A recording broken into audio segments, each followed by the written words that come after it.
Senator Boni, you will extend a word of welcome to the delegation, and thereafter, the Senator for Taita Taveta will have his day.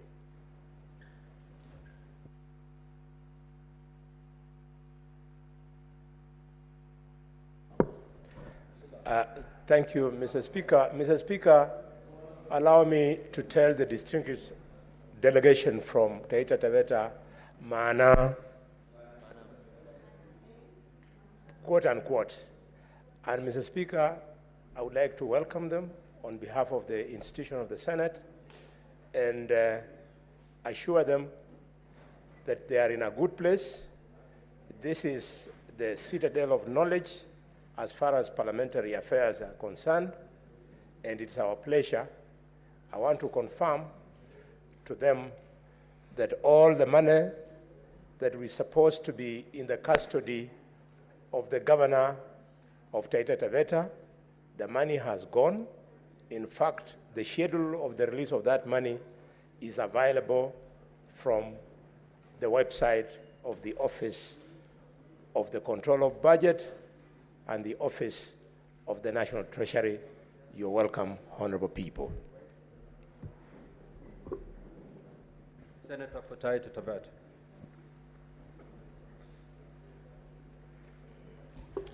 Ya, asante Mheshimiwa Spika kwa hii fursa umenipa ili kukaribisha kamati ya Delegated Legislation ya bunge ya Taita Taveta.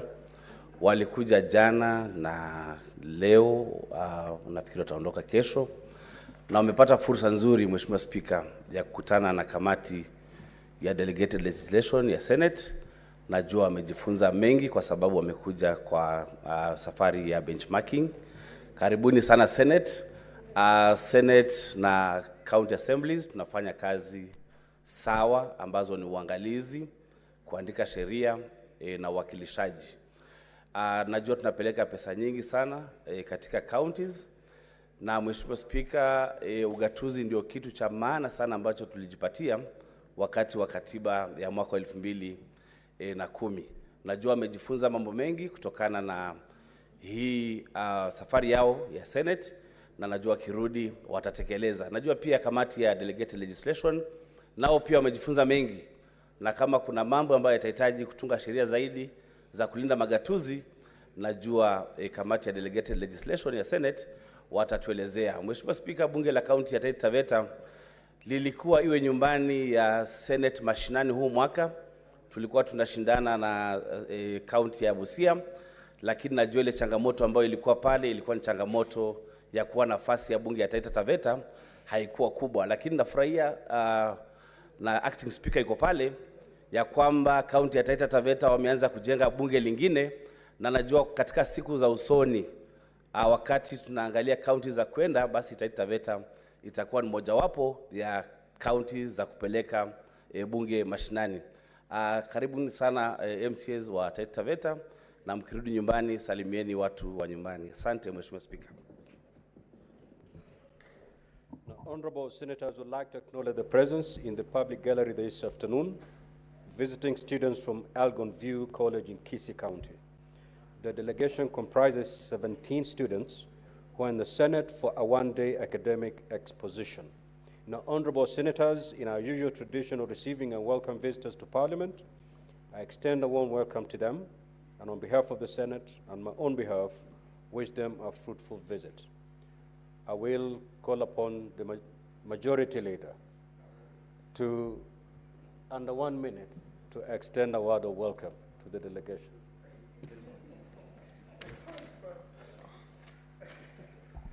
Mr. Speaker, sir, on behalf of my colleagues here in the Senate, welcome these students of Elgon View College in Kisii County. Senator Onyonka was with us early in the morning. I guess he's still trying to make his way back. But as a good neighbor, because Kisii is the immediate county next to us in Kericho, I wish them a good stay here in the Senate. May they find the knowledge and wisdom that they have come to seek in this house, because I know it is present in abundance, Mr. Speaker. Mr. Speaker, I know that we have one of the members of the delegation, though, in the House. I saw Senator Okenyuri Esther in the House. If I have not consumed the full minute, Mr. Speaker, the remainder of the 10 seconds can be given to her to welcome. In any case, between her and Senator Onyonka, she will understand students better, because Senator Onyonka was a student many, many years ago, unlike Esi, who is still a student. I thank you.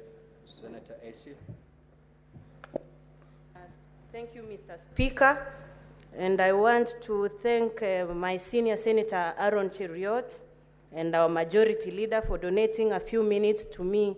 For your information, Mr. Speaker, after my Form 4, I was a student at the Elgon View College pursuing computer systems and application packages for 3 months. As I awaited to join university, that time we were waiting for 2 years. So I wish to welcome the students here, be proud of visiting the Senate. Young people have equally an opportunity to ascend to national leadership, and I'm a good example you can borrow from.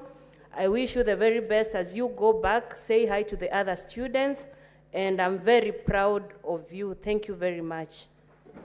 Next order.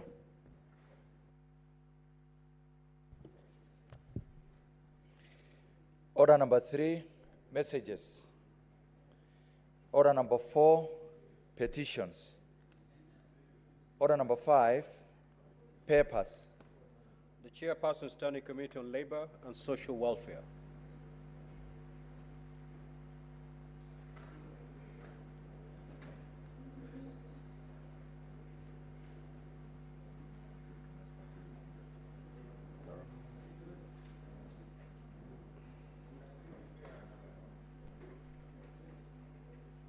Mr. Speaker, sir, I beg to lay the following papers on the table of the Senate today, Wednesday, the 20th of November, 2024.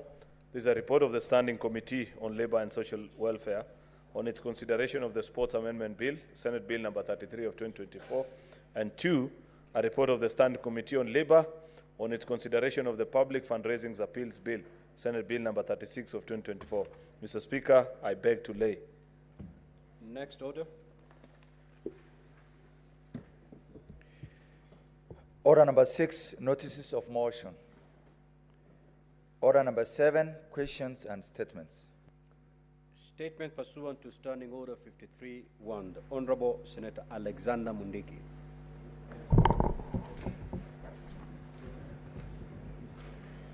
Mr. Speaker, sir, request for statement on the welfare of police officers upon transfers on retirement.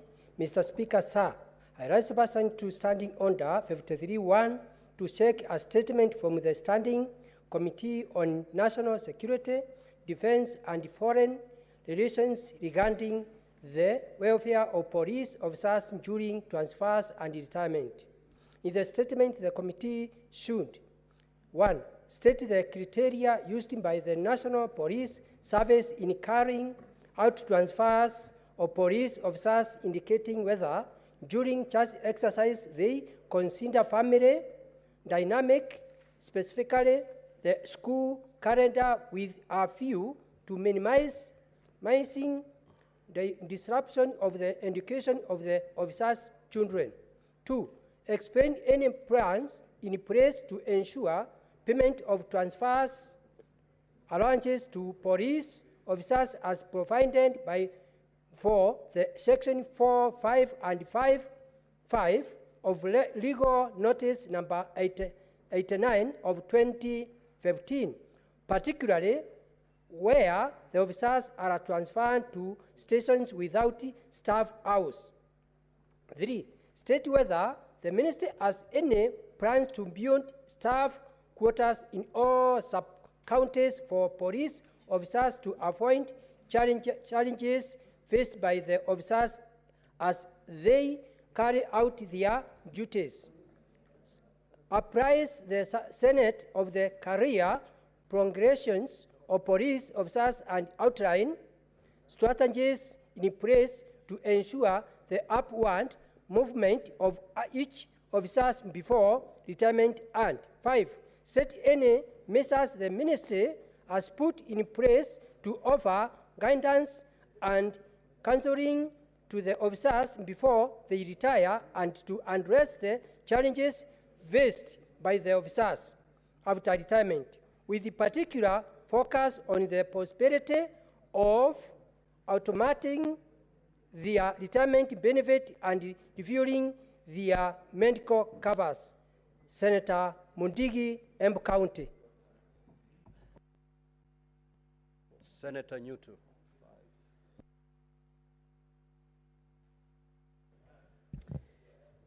Mr. Speaker, sir, I raise pursuant to Standing Order 53-1 to seek a statement from the Standing Committee on Agriculture, Livestock and Fisheries regarding the ban by the Ministry of Agriculture and Livestock Development on macadamia nuts to curb the export of immature nuts.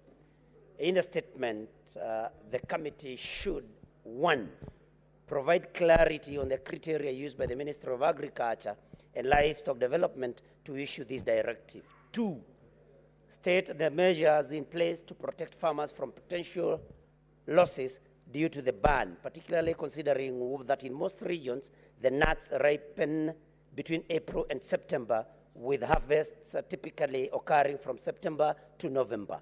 3, present evidence that the State Department for Agriculture consulted in all relevant stakeholders, especially farmers, in making this decision as envisioned by Article 232(1)(d) of the Constitution, including a clear indication of when these consultations took place.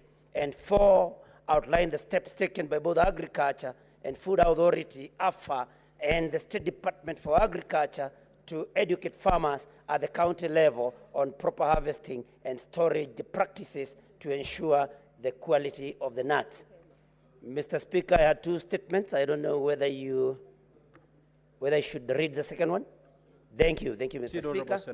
Mr. Speaker, again, I rise pursuant to Standing Order 53-1 to request a statement from the Standing Committee on Labor and Social Welfare regarding the circumstances that led to the Kenya National Amputee Women's Football team being stranded in Frankfurt, Germany on Tuesday, 12th November 2024 on their way from the World Amputee Football Federation WAF World Cup Games. In the statement, the committee should, 1, outline the logistical and financial arrangements that were put in place by the ministry to ensure the safe travel and accommodation of the Kenya National Amputee Women's Football Team and from Colombia for the inaugural World Amputee Football Federation WAF Women's World Cup. 2, investigate claims that the said team was stranded in Frankfurt, Germany on their way back from the event, explaining whether the ministry has any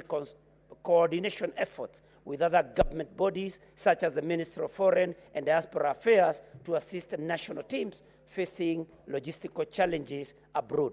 3, state any immediate measures the ministry will implement to prevent similar incidents for Kenyan athletes in the future, outlining the strategies in place to ensure that any officials who may have contributed to the unfortunate situation that befell the team are held accountable, and 4, explain specific steps the ministry has taken to support and promote inclusive sports, particularly for teams representing marginalized groups like the amputees football team. I thank you, Mr. Speaker. Senator Professor Tom Ojenda.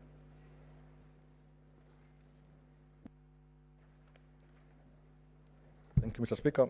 I rise on behalf of Senator Professor Tom Ojenda to request for a statement on the devastation caused by a hailstorm in Nyakach sub-county in Kisumu County. Mr. Speaker, sir, I rise pursuant to Standing Order 53-1 to seek a statement from the Standing Committee on Agriculture, Livestock and Fisheries regarding the devastation caused by the 40-minute hailstorm that occurred in Nyakach sub-county in Kisumu County on the 25th of October 2024, leading to destruction of both crop and livestock. In the statement, the committee should, number 1, provide details of the total damage caused by the hailstorm that occurred in Nyakach sub-county, Kisumu County on 25th October 2024, indicate where the Kisumu County Disaster and Emergency Management Fund can be utilized to compensate individuals who suffered losses due to the hailstorm, and lastly, outline any measures put in place by the county government to mitigate similar losses and ensure farmers are adequately compensated in the event of such calamities. Senator Professor Tom Ojienda, SC, Senior Counsel, Member of Parliament for Kisumu County. Senator Joyce Korir.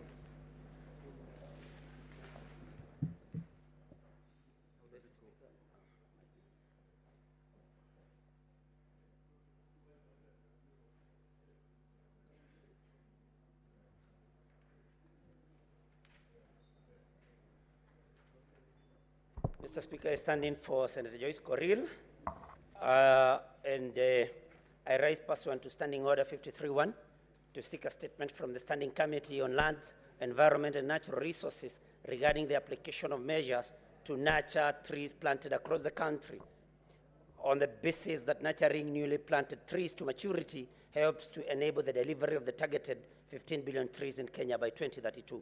In the statement, the committee should, one, highlight the measures in place to ensure growth to maturity of trees planted under the nationwide trees planting program and achieve 100% survival. Two, detail the figures of the number of trees planted in the past year in contrast with the figures of the number of trees that have survived and are growing. Three, state the measures taken to ensure that trees planted in areas within the country experiencing unreliable and insufficient rainfall are nurtured to maturity. Four, detail the actions taken to ensure trees grown in the past that have died off are replanted. Five, detail the measures taken to ensure that members of the public are well informed on the kind of species of trees that should be planted in the different regions within Kenya based on variances in weather conditions. And six, explain what has been done to ensure that the Ministry of Environment, Climate Change and Forestry and members of the public maximize rainy seasons to plant trees. I thank you. Senator Karen Nyamu.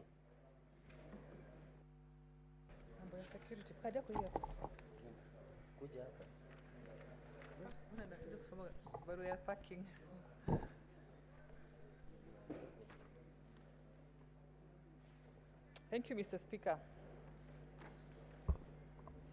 I rise pursuant to Standing Order 53-1 to seek a statement from the Standing Committee on National Security, Defense and Foreign Relations regarding the rising cases of insecurity in Eastleigh in Nairobi County. Mr. Speaker, security is a critical component of the national political and development agenda. Crime and violence are increasingly recognized as significant development challenges, particularly in urban areas. Incidents of crime, robbery, gang violence, and gender-based domestic violence undermine both macroeconomic and microeconomic growth, hinder productivity, and negatively affect societal and individual well-being. In recent weeks, several incidents of crime have been reported in the area, but my attention has been drawn to the most recent case, a viral CCTV footage capturing the moment when a young man identified as Abdirahim Ibrahim was shot and killed by an unknown assailant early Saturday morning on 10th November this year. In the statement, the committee should conduct an inquiry into the rise in insecurity within Nairobi County, particularly in Eastleigh, and assess any emerging patterns that may help identify the root causes behind these criminal activities. Two, outline the measures in place to address the rising crime rates in Eastleigh and ensure that residents' rights, as guaranteed in the Bill of Rights in the Constitution of Kenya, are upheld. Three, describe the measures taken by the Directorate of Criminal Investigation and other law enforcement agencies to investigate the murder of Abdirahim and bring the responsible individuals to justice. And finally, outline any plans by the State Department for Internal Security and National Administration to ensure transparency, accountability in the handling of murder cases, and detail the steps taken to strengthen the criminal justice system to ensure that perpetrators are held accountable under the law. Signed, Senator Karen Nyamu, MP nominated senator. Thank you, sir. The honorable senators will allow a limited intervention to a maximum of 15 minutes. Each senator speaking for 3 minutes. Senator Olekina.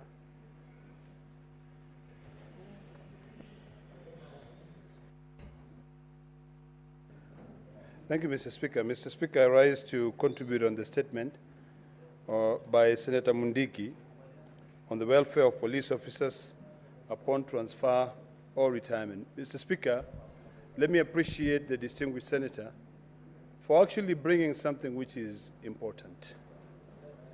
Mr. Speaker, in the statement, when the Committee on Security and Defense are going to be looking at it, it is important for the public to be made aware whether when an officer, police officer, is transferred to Turkana or transferred to Tana River or West Pokot, is normally as a result of either indiscipline or they are being punished for a particular reason, because abruptly it just happened and it affects really the social setup. I'm aware of a situation where a young officer who has got a young kid, 3 months old, and the wife is breastfeeding, where he was transferred, and I had to intervene to it. So it's imperative that at least we defend these people, and we are made aware of the procedure which is taken. One other issue that, Mr. Speaker, is important is really on the promotion of these officers. Recently, I met a traffic officer who told me that he's been in the lower cadre, not corporal, but the other one, which is constable, for the last 27 years. He's been working as a constable for the last 27 years as a police officer. This gentleman is from Korea. And I just feel like it is imperative for us to know, if you really sit in one position, if I sit in this position for 20 years, I would have stagnated. So it is, there's no growth whatsoever. So in the statement, I want to plead with the committee to be able to give us information on what criteria is used to promote police officers from constable, corporal, sergeant, chief. Is it based on academic or what? Finally, this issue of transfer, Mr. Speaker, is important. And I think before an officer is transferred, he should be given an opportunity to be told why they are being transferred. I thank you, Mr. Speaker. Senator Morango.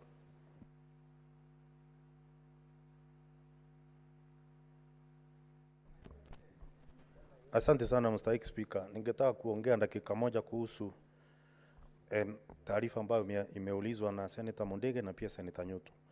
Ya kwanza, polisi ni muhimu sana katika nchi hii. Ingawa watu wengi wanalalamika na ingawa pia nyuki yapigwi mbusu, nadhani polisi ni watu. Mr. Speaker, ukiangalia sana polisi ambao wanatolewa kutoka mahali pamoja kupelekwa pengine, wako na familia ambazo zinavunjika. Polisi anapochukua pesa ama mtaji na kuwekesha katika ujenzi wa njumba mahali pamoja, halafu anatolewa anapelekwa mahali pengine ambapo anafaa kulipa kondi, inakuanga ni gharama ya ziada ambayo polisi wengi wameshindwa kuweza kukimu, na mara nyingi ndio maana unaona kwamba polisi wengi wanaingiwa na matatizo ya kiakili. Mr. Speaker, nadhani hilo ni jambo la maana sana. Iangaliwe polisi wanapotolewa katika sehemu moja kupelekwa nyingine, waangaliwe kwamba mahali wanapopelekwa wamepelekwa na wanaridhika na wamepewa pia kama ni ridhaa ili waweze kukaa mahali pale. Jambo la pili ni kuhusu taarifa iliyoulizwa na Senator wa Murang'a. Mr. Speaker, katika kikao ambacho kilisha katika kamati ya ukulima, uvuvi na uchumi samahati ambao mimi ni mwenyekiti, tulikaa na waziri na kumwambia kwamba hakukuwa na haja ya kuja angeongeza makataa ili makandamia iweze kuuzwa katika nchi za ng'ambo. Lakini mpaka saa hii wakati makataa iliisha katika tarehe 2 mwezi Novemba, hakuna jambo ambalo limefanyika kwa sasa. Mr. Speaker, wakulima wanafaa ruhusiwe kila mkulima afuge mbuzi wake mahali anaona kuna nyasi. Hii sheria nyingi ambazo zimekuwa zikija nyingi zinakuja kuandaa na kuwa zinawakandamiza wakulima. Mstahiki Spika, mazao mengi sana katika nchi hii haina sheria. Kama vile utapata wenye wanalima mahindi hayana sheria, kama ni maziwa hakuna sheria, lakini wakulima wa korosho, makandamia na bigza unapata kuna sheria ambazo ni gandamizi ambayo inawazuia wale wakulima kuweza kuuza mazao yao. Asante sana Mstahiki Spika. Senator Beatrice Ogola. Honorable Speaker, I thank you for the chance to say something about and support the noble statement by State Senator of Embu, Senator Mundigi. Honorable Speaker, a number of times we blame police officers for the so many things that are not done rightly, Honorable Speaker. But do we stop to consider the kind of services that police officers equally give us? That because of police officers, Honorable Speaker, we are able to sleep comfortably because we know there's somebody that is ensuring that we are secure. Honorable Speaker, as I support the fact that transfers are administrative and every region of this country deserves the service of police officers, Honorable Speaker, the transfer must be done with some human face. Part of the consideration that is made for all public officers is the situation of their families, that includes their spouses and their children.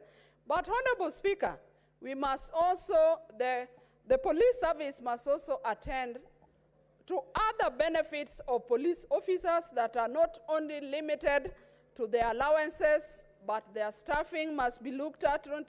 Honorable Speaker, we must also look at the general well-being of police officers, the mental illness activities that must be initiated to take care of the police officers. But above all, Honorable Speaker, the medical cover of police officers, the staffing of police officers, the upgrading of the officers based on their levels of education, Honorable Speaker, must be taken care of. I support. Senator Fernandez, Senator Cheranke. Thank you, Mr. Speaker. Sir, I want to support the statement on the issue of police welfare. Mr. Speaker, you know police work is sweet and sour like Chinese dish, Mr. Speaker, because being a police officer is giving up yourself for the peace and security of the country, while also you must sacrifice a lot for the country. Mr. Speaker, the issue of medical cover, the issue of mental illness, Mr. Speaker, the workstations of police stations is very deplorable, Mr. Speaker. Personally, having slept over 30 police stations across the country, there is nothing to write home about, Mr. Speaker. As the reggae song says, there is nothing to smile about, Mr. Speaker. I can tell you even where occurrence book is, even the toilets that they use, Mr. Speaker, the last time that the painting of police station by even paint is very deplorable, Mr. Speaker. So I want to ask the National Security Committee to look into this welfare of police, including, I'm happy the Maraka report, Mr. Speaker, recommended the issue of salaries and personal emoluments. Mr. Speaker, we must look at it. Even the housing, Mr. Speaker, in conclusion, we must also ask the national government to include the police in affordable housing program. Because sometimes when police officers are enjoying the conjugal rights, in the next room they are separated by bed sheet, other is single, Mr. Speaker. And by the end of the day, if you are not careful, you will be encouraging more of police uncomfortability and abuse to their privacy, Mr. Speaker. So I support the police welfare must be looked at. Let us cap 3 years. When a police stays more than 3 years, Mr. Speaker, then they can be transferred. There are many police officers who have stayed beyond 3 years, and yet they are to be transferred. I thank you, Mr. Speaker, sir. Senator Wafula. Asante Mheshimiwa Spika, langu ni kuchangia hoja kuhusu makadamia na mimea ambayo hutoa mafuta, Mheshimiwa Spika. Mimi nataraji kwamba serikali kabla haijaamua ama kukata kauli kuhusiana na mmea wowote katika nchi ya Kenya, lazima washikadau wote wahusishwe katika mchakato mzima, Mheshimiwa Spika.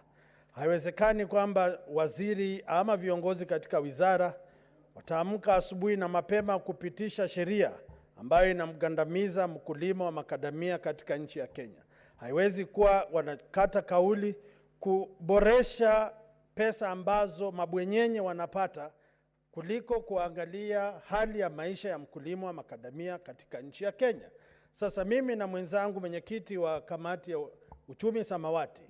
Hivi karibuni tutamkaribisha Mheshimiwa Waziri kuweka bayana kile kilichosababisha wao kuwanyima wapandaji ama wakulima wa makadamia nafasi ya kupata kipato kwa jasho lao. Mheshimiwa Spika, changamoto nyingine ambayo ipo katika wizara hii ni wakulima wa ngano. Haiwezekani wapewe kibali mabwenyenye kuagiza ngano kutoka nchi ya nje, na wakulima wa ngano katika bonde la Ufa na pembe mbalimbali za nchi ya Kenya wako na ngano katika magala yao. Hii ni hali ambayo sisi kama maseneta hatuwezi kubali. Lazima serikali iweke Wakenya wakulima mbele pasipo kuweka kiu cha pesa kwa njia ya mkato. Asante sana Mheshimiwa Spika. Senator Chute. Thank you, Honorable Speaker. I want to contribute on the statement by Senator Mundigi and Senator Nyamu. Honorable Speaker, I went to a place called Ilret in Notor sub-county of Marsabit County. I went to the police station there. If you look at the way those police officers live, it is like a house that was meant for horses and donkeys, Honorable Speaker. It is, they live, you know, sometimes I even wonder, why are they being subjected to that kind of a situation?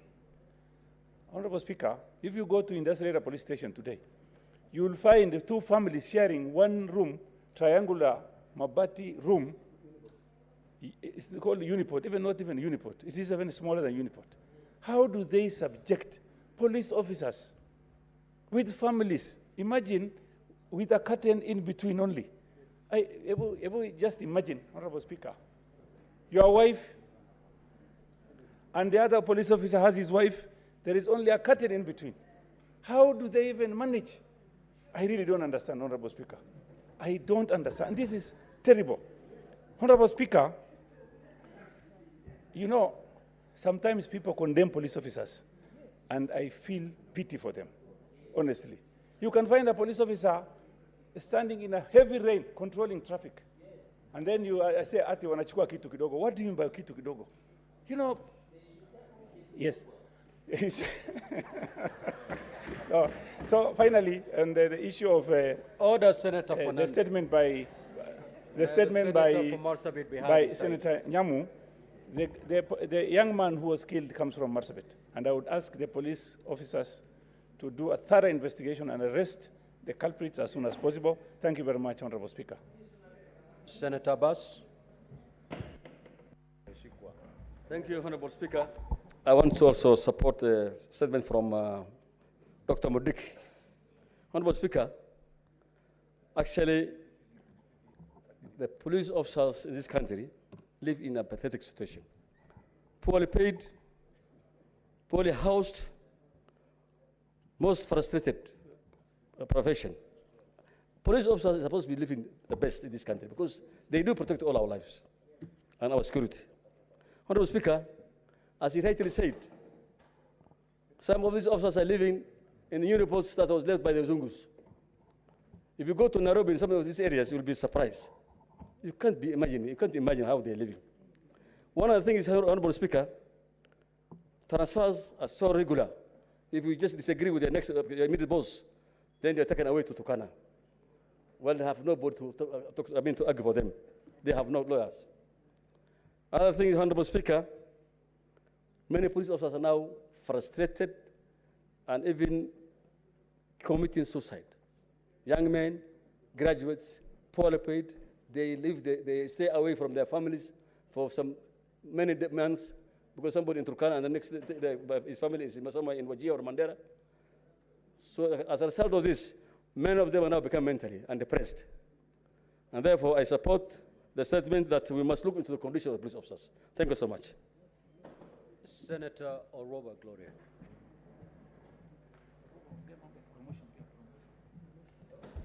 Thank you, Mr. Speaker. I want to contribute on the statement on the welfare of police officers. Mr. Speaker, without belaboring the point, the Maraga Task Force put out a report, and that report has been filed. Mr. Speaker, this country, we are so used to writing things, reports, going for conferences, workshops, drinking tea, taking photos. Mr. Speaker, what we should be discussing is how far is the implementation of that report? Because on that report, it touches on the social welfare, housing, everything that we're talking about today in this Senate, Mr. Speaker. I have heard Senator Chute talking about housing and how 2 families are split by a curtain, Mr. Speaker. If you look at all the suicide and all this gender-based violence within the police force, whether it is their spouses or the actual police officers, Mr. Speaker, it is rooted. It is rooted in these conditions that we are subjecting them. And it pains me every time when I go on social media and people are just busy writing there, these police officers this, these police officers that. Yet when we come here, we are talking about the insecurity in Isili. Who do you expect is going to make sure that you are safe? It is those same police officers that you keep attacking, Mr. Speaker. So at one point, it is not only the material things, but even the mental health of these police officers. We have to ask ourselves as a society in this country, if we are constantly attacking the people who are supposed to offer us safety, how are we expecting those same people are going to make sure that we are safe in our houses, Mr. Speaker? So I want to support this statement and push that we are informed about the Maraga task force and the implementation of that particular report that was released. Thank you, Mr. Speaker. Senator Karen Nyamu. Thank you, Mr. Speaker. I want to support the statement by Senator from Murang'a, Senator Joe Nyutu, on the amputee football team from Kenya that was stranded in Frankfurt, Germany, Mr. Speaker. I saw the images on social media, Mr. Speaker, and I could not believe that the team that we should be so proud of and support was actually stranded and was being helped by well-wishers in Frankfurt, Germany.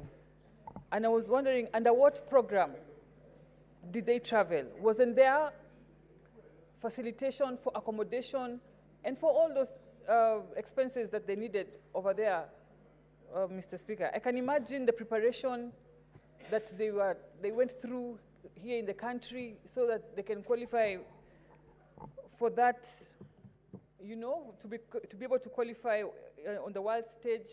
And then instead of us appreciating them and honoring them, we neglect them. Is it because of their physical situation, or what is the ministry doing? You see, we keep saying we have the interest of the young people at heart and our sports people.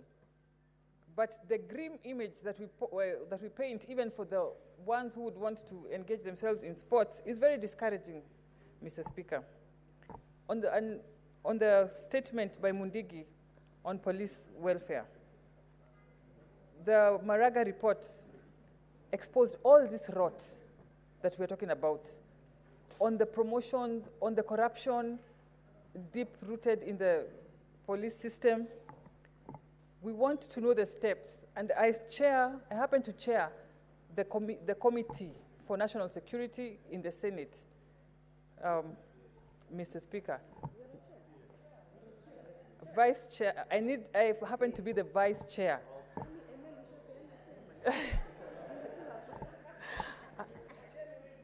That is my vision. I'm sorry I spoke about my vision. I am patient. Slowly we will get there. So I happen to sit in that committee, and I am keen. I am very Order, keen. honorable senators. May Senator Karen be heard in silence, please. Proceed, Senator. I will be very keen to know the steps that we're taking to ensure that we prioritize resources to ensure that we actually implement that report step by step. Thank you, Mr. Speaker.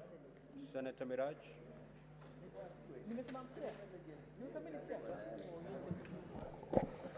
Asante Bwana Spika, na mimi nipende kuchangia hoja ama statement iliyoletwa na Seneta Mundigi wa Embu.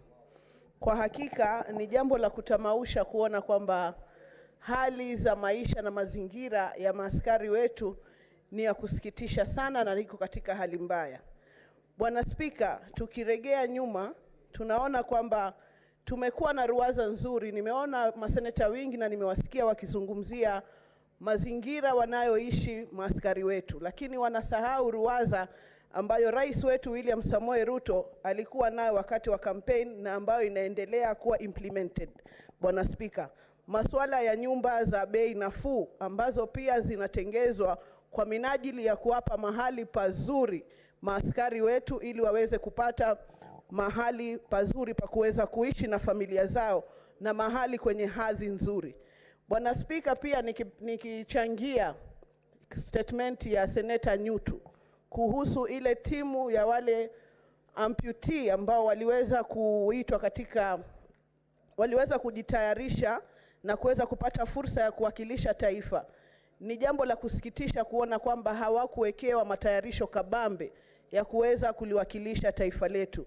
Kwa hivyo hata mimi ningependa kujua ni mikakati gani inaweza kufanyika kupitia wizara ili kuboresha wao kuweza kufanikiwa katika mashindano yale. Asante Bwana Spika. Senator S.C. Okenyuri.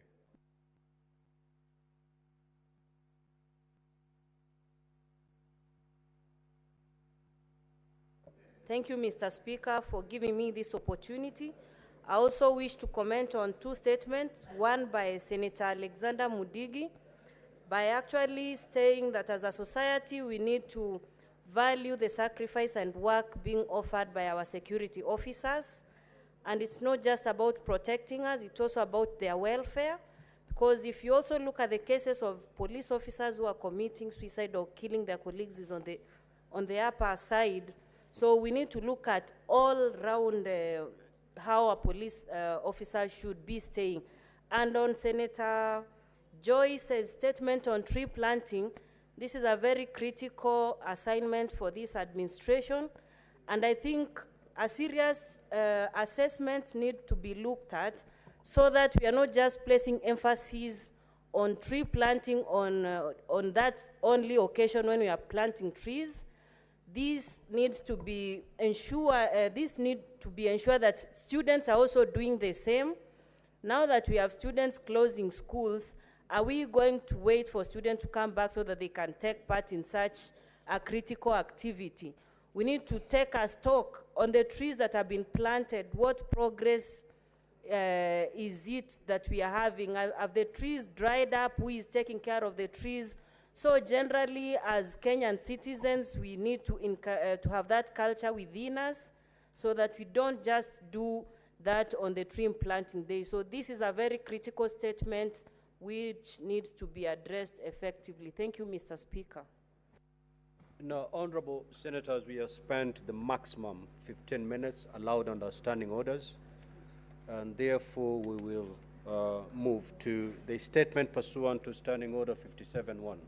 The Senate Majority Leader.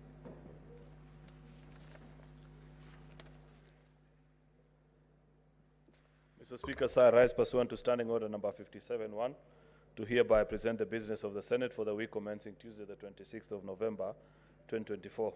Ordinarily, Mr. Speaker, this statement is presented every Thursday, but as members are aware, you communicated to the House yesterday that we have the State of the Nation address tomorrow, where the President will be addressing both houses of parliament at the National Assembly chamber. It therefore follows that this is our last day of sitting in this chamber for this week. Therefore, it's important to brief the House on the business for the coming week. The status of the legislative business, Mr. Speaker, is as follows. We have 54 bills that are pending conclusion, of which 36 are the second reading stage, 17 are the committee of the whole stage, and 1 bill is awaiting first reading. There are 30 motions that are pending conclusion. There are 26 petitions that are pending conclusion before the committees, of which 19 are actually due for reporting by the respective standing committees. 433 statements pursuant to Standing Order number 53-1. From the foregoing, it is evident that we need to redouble our efforts to conclude the business of the Senate before the Senate. However, I want to thank Honorable Senators, Mr. Speaker, for the divisions that were undertaken yesterday. The mediated version of the Water Amendment Bill, National Assembly Bill number 33 of 2023, and the National Rating Bill, National Assembly Bills number 55 of 2022, are being finalized for presentations to His Excellency the President for assent, while there's a resolution on the motion relating to various water service providers will shortly be dispatched to the relevant government agencies for action. Mr. Speaker, sir, the other bills that were at the second reading stage have now been transitioned to the Committee of the Whole and will be scheduled accordingly by the SBC. In the same spirit, I want to urge honorable senators to to be present in the House so that we can conclude the business that is scheduled for division in today's order paper. On Tuesday, the 26th of November, Mr. Speaker, sir, the SBC will consider the business for the week. The tentative business for that week will include a motion to debate the President's address to Parliament pursuant to Article 132(1)(b) and C of the Constitution. Business not concluded from today's order paper, as well as business indicated in the notice paper. The tentative business for the morning sitting on Wednesday, 27 November 2024, will include the schedule of questions to the Cabinet Secretaries as provided by the SBC, as well as motions. As senators will recall, the Cabinet Secretaries who are scheduled to respond to questions on Wednesday, the 13th of November 2024, did not appear.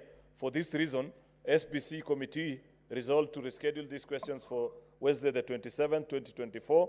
These are including questions to the Cabinet Secretaries for Health and Tourism and Wildlife. The business for the afternoon on Wednesday, 27 November, will include business not concluded in the order paper for Tuesday, 26th November, and will be the following.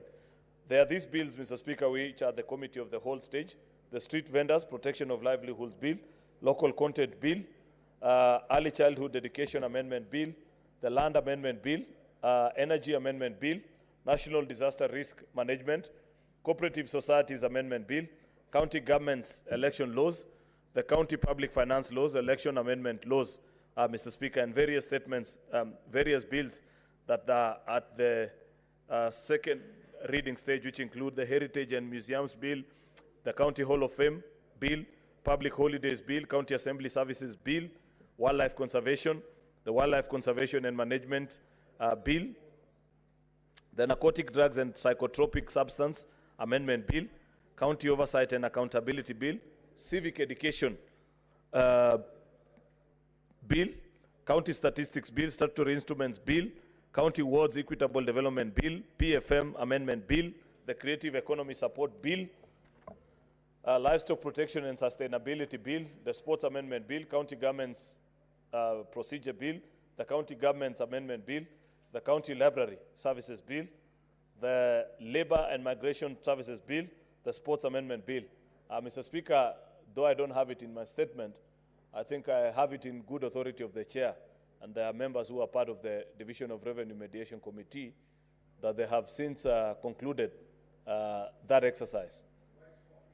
Senator Faki confirms, who's a member of that committee, and therefore it will be important to notify the country that we will prioritize that business on Tuesday next week so that we can conclude on it. And with leave of the House, and your permission, Mr. Speaker, we may even want to conclude both second and third reading actually on Tuesday, Mr. Speaker, given how much the country has been awaiting this decision. I've just seen a message on my phone here, Mr. Speaker, before rising to read this statement from one of the county governors informing me that they actually wish to know how long it will take, because many of them would wish to plan either for supplementary budgets and the like. And it's difficult for counties to make that decision, Mr. Speaker, before they eventually know what is the indicative figure that they are likely to get. Mr. Speaker, I know that by practice, the minute this mediation committee tabled their report, even before the passage of CARA, which is a subsequent to that bill, county assemblies will have a rough idea of what to expect and how to plan their finances accordingly. I know it has taken long, but I'm glad that finally, Mr. Speaker, this mediation exercise has been brought to an end, and counties can plan actually for the remainder of the financial year with a good mind. It is my hope, Mr. Speaker, that members of Budget and Finance Committee will immediately commence also on the CARA immediately after we are done with Division of Revenue, so that hopefully before we break for recess on the, I think on the 4th of December, Mr. Speaker, we conclude on both bills. Otherwise, Mr. Speaker, how shall we appear before our electorate if we go before them half the year down the line without the instruments needed to run and operate the fiscal policies of our county governments. Therefore, I want to urge members of the Budget and Finance, like Senator Faki, the whip here, and the chairperson, and the vice, that they have their plate full. And if the House, our whips, Mr. Speaker, can rally the members of the House, actually, to be present for conclusion of those extremely critical business for the functioning of our county governments, Mr. Speaker, it'll be important. Mr. Speaker, I register my appreciation for the business that we were able to transact yesterday. We actually legislated for, I think, almost a record 4 hours yesterday, Mr. Speaker. Beyond speaking, members of the public need to understand that lawmaking is a process. And yesterday we were actually in it from about 3 o'clock all the way to 6:30, doing various stages and various amendments, Mr. Speaker. We have a similar agenda later this afternoon, should we conclude on some of the bills that are before us. It's unfortunate we don't have the requisite number to conclude on the vote, but that does not stop us from proceeding with the legislative work subject to only division. I thank you, Mr. Speaker, and hereby lay the statement on the table of the Senate. Thank you. Okay, before I request the clerk to call the next order, I have this communication to make. Honorable Senators, I would like to acknowledge the presence in the public gallery this afternoon of visiting Kenyatta University Student Association, KUSA, 20th Congress members. The delegation comprises 74 students who are in the Senate for a one-day academic exposition. Now, Honorable Senators, in our usual tradition of receiving and welcome visitors to Parliament, I extend a warm welcome to them, and on behalf of the Senate and my own behalf, wish them a fruitful visit. I will allow the Senator for Nairobi City, under 1 minute, to extend a word of welcome to the delegation. Honorable Speaker, thank you. I can already hear objections from behind me because apparently there are alumni of KU seated behind me. But I want to challenge them that they should move closer to the Speaker, as I have done, so that it is easy for you to catch their eye, or for them to catch your eye so that they can also be welcoming delegations. And I'm sure they can trust me with just welcoming students from KU, even if I didn't go to KU. And in fact, as I speak, Honorable Speaker, I want them to confirm if any of them have received an invitation from the delegation from KU to meet with the students outside, because I have received it here. I am sure they haven't received it. And there's a reason why those students are insisting on meeting the Senator of Nairobi. Because, you know, sometimes senators from, I don't want to say the county, but Honorable Speaker, let me just do what you have asked me to do, to welcome the students from Kenyatta University Students Association, to wish them a fruitful visit at Parliament. Today is a good day to visit. Unfortunately, in the morning, as the majority leader has alluded to, there was a bit of a stalemate with the question of division of revenue, but as I said, we have reached some sort of way forward, which we will be trying to persuade our colleagues in the House to support, given what we saw there. I know that the whip is looking at me with a very stern look, because he might not be very happy with what we have to report. But we will be looking to persuade Olekina. I want to assure the students from KU that despite how Olekina looks like, his demeanor, he's an amiable fella, and you can actually have conversations with him and convince him on a few things, including the division of revenue. So I wish the students well. I heard that they are in the student leadership. Many here started their politics in student leadership, and I hope that they can learn something here. Unfortunately, I wouldn't advise them to follow in the footsteps of Senator Khalwale, but he says that he's a former student leader, and they can see that they are here. So we hope that this will be a learning opportunity for them, and I want to guarantee them that the Senator of Nairobi is available for you to just shake hands and take photos and exchange ideas outside there. And those who are shouting, Honorable Speaker, should join me out there, so that there are certain responsibilities that come with welcoming delegations here, so that you are not just shouting here, but when the rubber meets the road, you behave like the Senator of Nairobi. I thank you, Honorable Speaker. Senator Kajwang, you may also extend a word of welcome. Yes, and assume the responsibility. and assume the responsibilities. Mr. Speaker, thank you for the opportunity. I'm an alumni of Moi University, just like the majority leader, but Moi University, during its days of glory, when it was the second university, just before Kenyatta University was established. But Mr. Speaker, these are student leaders, and I want to encourage them. I was also a student leader. I was the Secretary General of the Moi University Students Organization. I want to encourage the leaders that they need to build a profile that looks at Kenya as a nation. We were with the majority leader at Moi University recently, and we addressed Akamkunji. And we encouraged the students to desist from these district associations. These associations of Nandi Students Association, Homa Bay Student Association. What we lack in this country is patriotism and a nationalist approach to issues. And I want to encourage the students, and I know that they've just gone through their elections. Build a nation, build union, build unity amongst the students of Kenyatta University. Mr. Speaker, we saw in the news that these students sitting in the gallery might not sit exams because their lecturers are on strike. I want to encourage the chair of the Education Committee, my vice captain in athletics, and I know he's able, and I know he's capable, and I know he's no longer fearful. You can no longer sell fear to him. Please call the minister in charge of education, sit down with him, and the vice chancellors of our public universities. We have a serious crisis brewing in our education sector. Mr. Speaker, Moi University, the university we went to, is collapsing. Very soon, Mr. Speaker, you're going to have a problem with Senator Aaron and I, because if you try to establish the university we went to, you might find it does not exist. I don't know what that will mean for our academic qualifications. At Kenyatta University, there's a problem. At Machakos University, there's a problem. At Jomo Kenyatta University, there's a problem.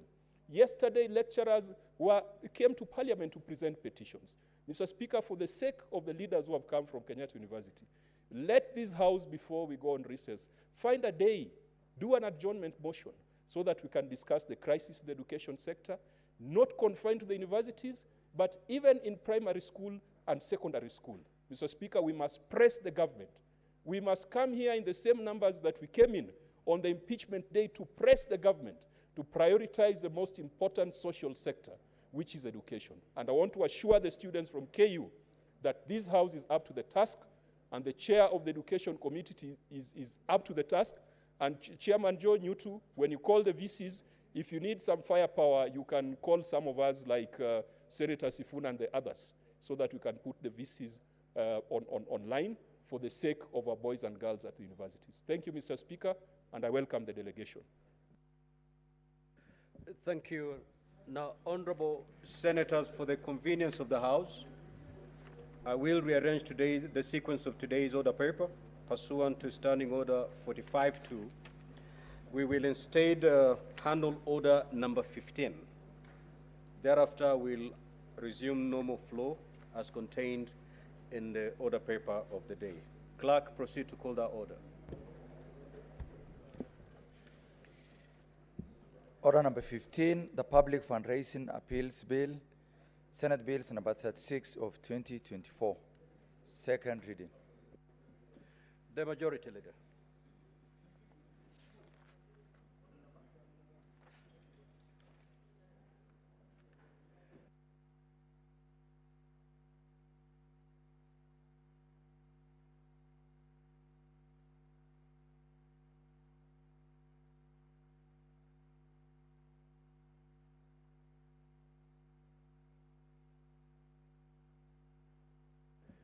Now, honorable senators, we had started debate on this bill, and at the interruption of debate, Senator Karungo was actually had the floor, and I'm not seeing Senator Karungo today.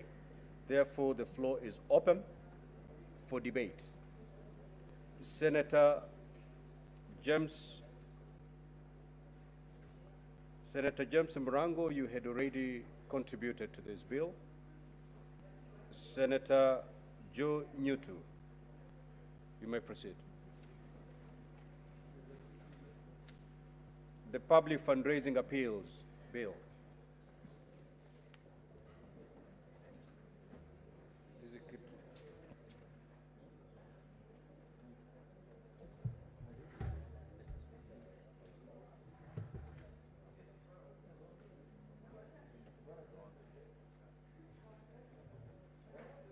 Senator Jonut, if you need time to organize your thoughts, well. Senator Wakoli.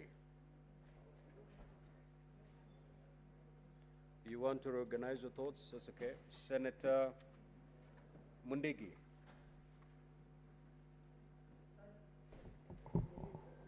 Asante Bwana Spika kwa kunipa ruhusa niweze kuchangia mjadala ambaye itakuwako wakati wa siasa. Bwana Spika, mimi naomba kupinga kwa sababu najua katika Kenya kila kitu iko katika demokrasia. Wakati tutapitisha mjadala hii italeta shinda katika Kenya kwa sababu kuna matajiri na masikini, na pia tunajua kuna mjadala ambaye tulipitisha kila mmoja anang'ang'ania kiti ya umbunge ama kiti ya MCA ama kiti ya senator, yoyote anaweza kusimama. Na wakati tutapitisha mjadala kama huu italeta shinda kwa sababu itafanya ukute hata watu wengine wamegojeka na watu wengine watapata njia ya kusimamisha kama kuna mambo ya magonjwa, kwa sababu wengine wako na pesa na wengine watakuwa na pesa. Kwa hivyo mimi napinga mjadala ambaye ya kupitisha vile watu watakuwa naomba parua wakati wa kuchangisha pesa. Ningeomba kwa sababu nchi ya Kenya ni nchi ya demokrasia, tuwe na uhuru wa kila kitu upande wa siasa. Ambaye atakuwa na pesa atajua vile ataomba pesa yake kwa wale wako na pesa, na yule anataka kuchangiwa atajua vile atafanya, tuweze kusaidia mwananchi wa Kenya, kwa sababu tunajua mambo ya kisiasa sio mambo ambaye hatuna umbaya na mtu yoyote, aidha ako na pesa ana pesa, iwe ni kitu ambaye iko na uhuru. Kwa hivyo mimi napinga mjadala ya mambo ya kupitisha vile mtu anafaa apate parua ndio aweze kufanya harambee. Asante Bwana Spika.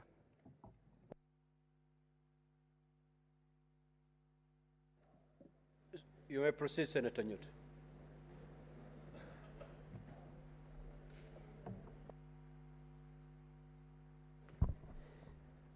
Thank you, Mr. Speaker. Mr. Speaker, sir, this is a report of the Standing Committee on Education on a petition to the Senate regarding the Discrimination by Teachers Service Commission, TSC, on payment of hardship and enhanced house allowances.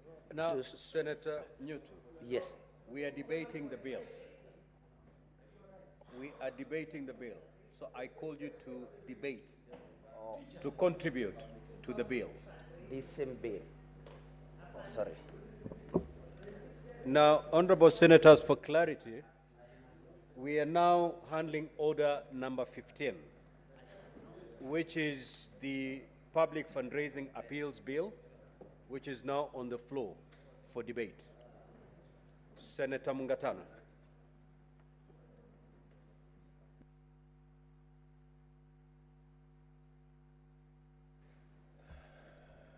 Bwana Spika, napenda kuchukua nafasi hii kwanza kukupatia asante kwa kunipa nafasi na mimi kutoa maoni yangu kuhusu mjadala ambao unahusika mambo ya harambee. Harambee katika Kenya, Bwana Spika, zimekuwa na shida. Katika historia ya Kenya, Mzee Jomo Kenyatta aliweza kuweka Wakenya wote pamoja kwa mwito wa harambee. Na harambee, Bwana Spika, ni jina ambalo liko na msingi wa Kihindi ambayo inasema ni kuvuta pamoja. Na ukweli wa mambo ni kwamba hili lilikuwa ni wazo zuri na limesaidia watu wengi katika Kenya hii. Shida imekuja kwamba kuna wengine ambao wametumia nafasi hiyo vibaya.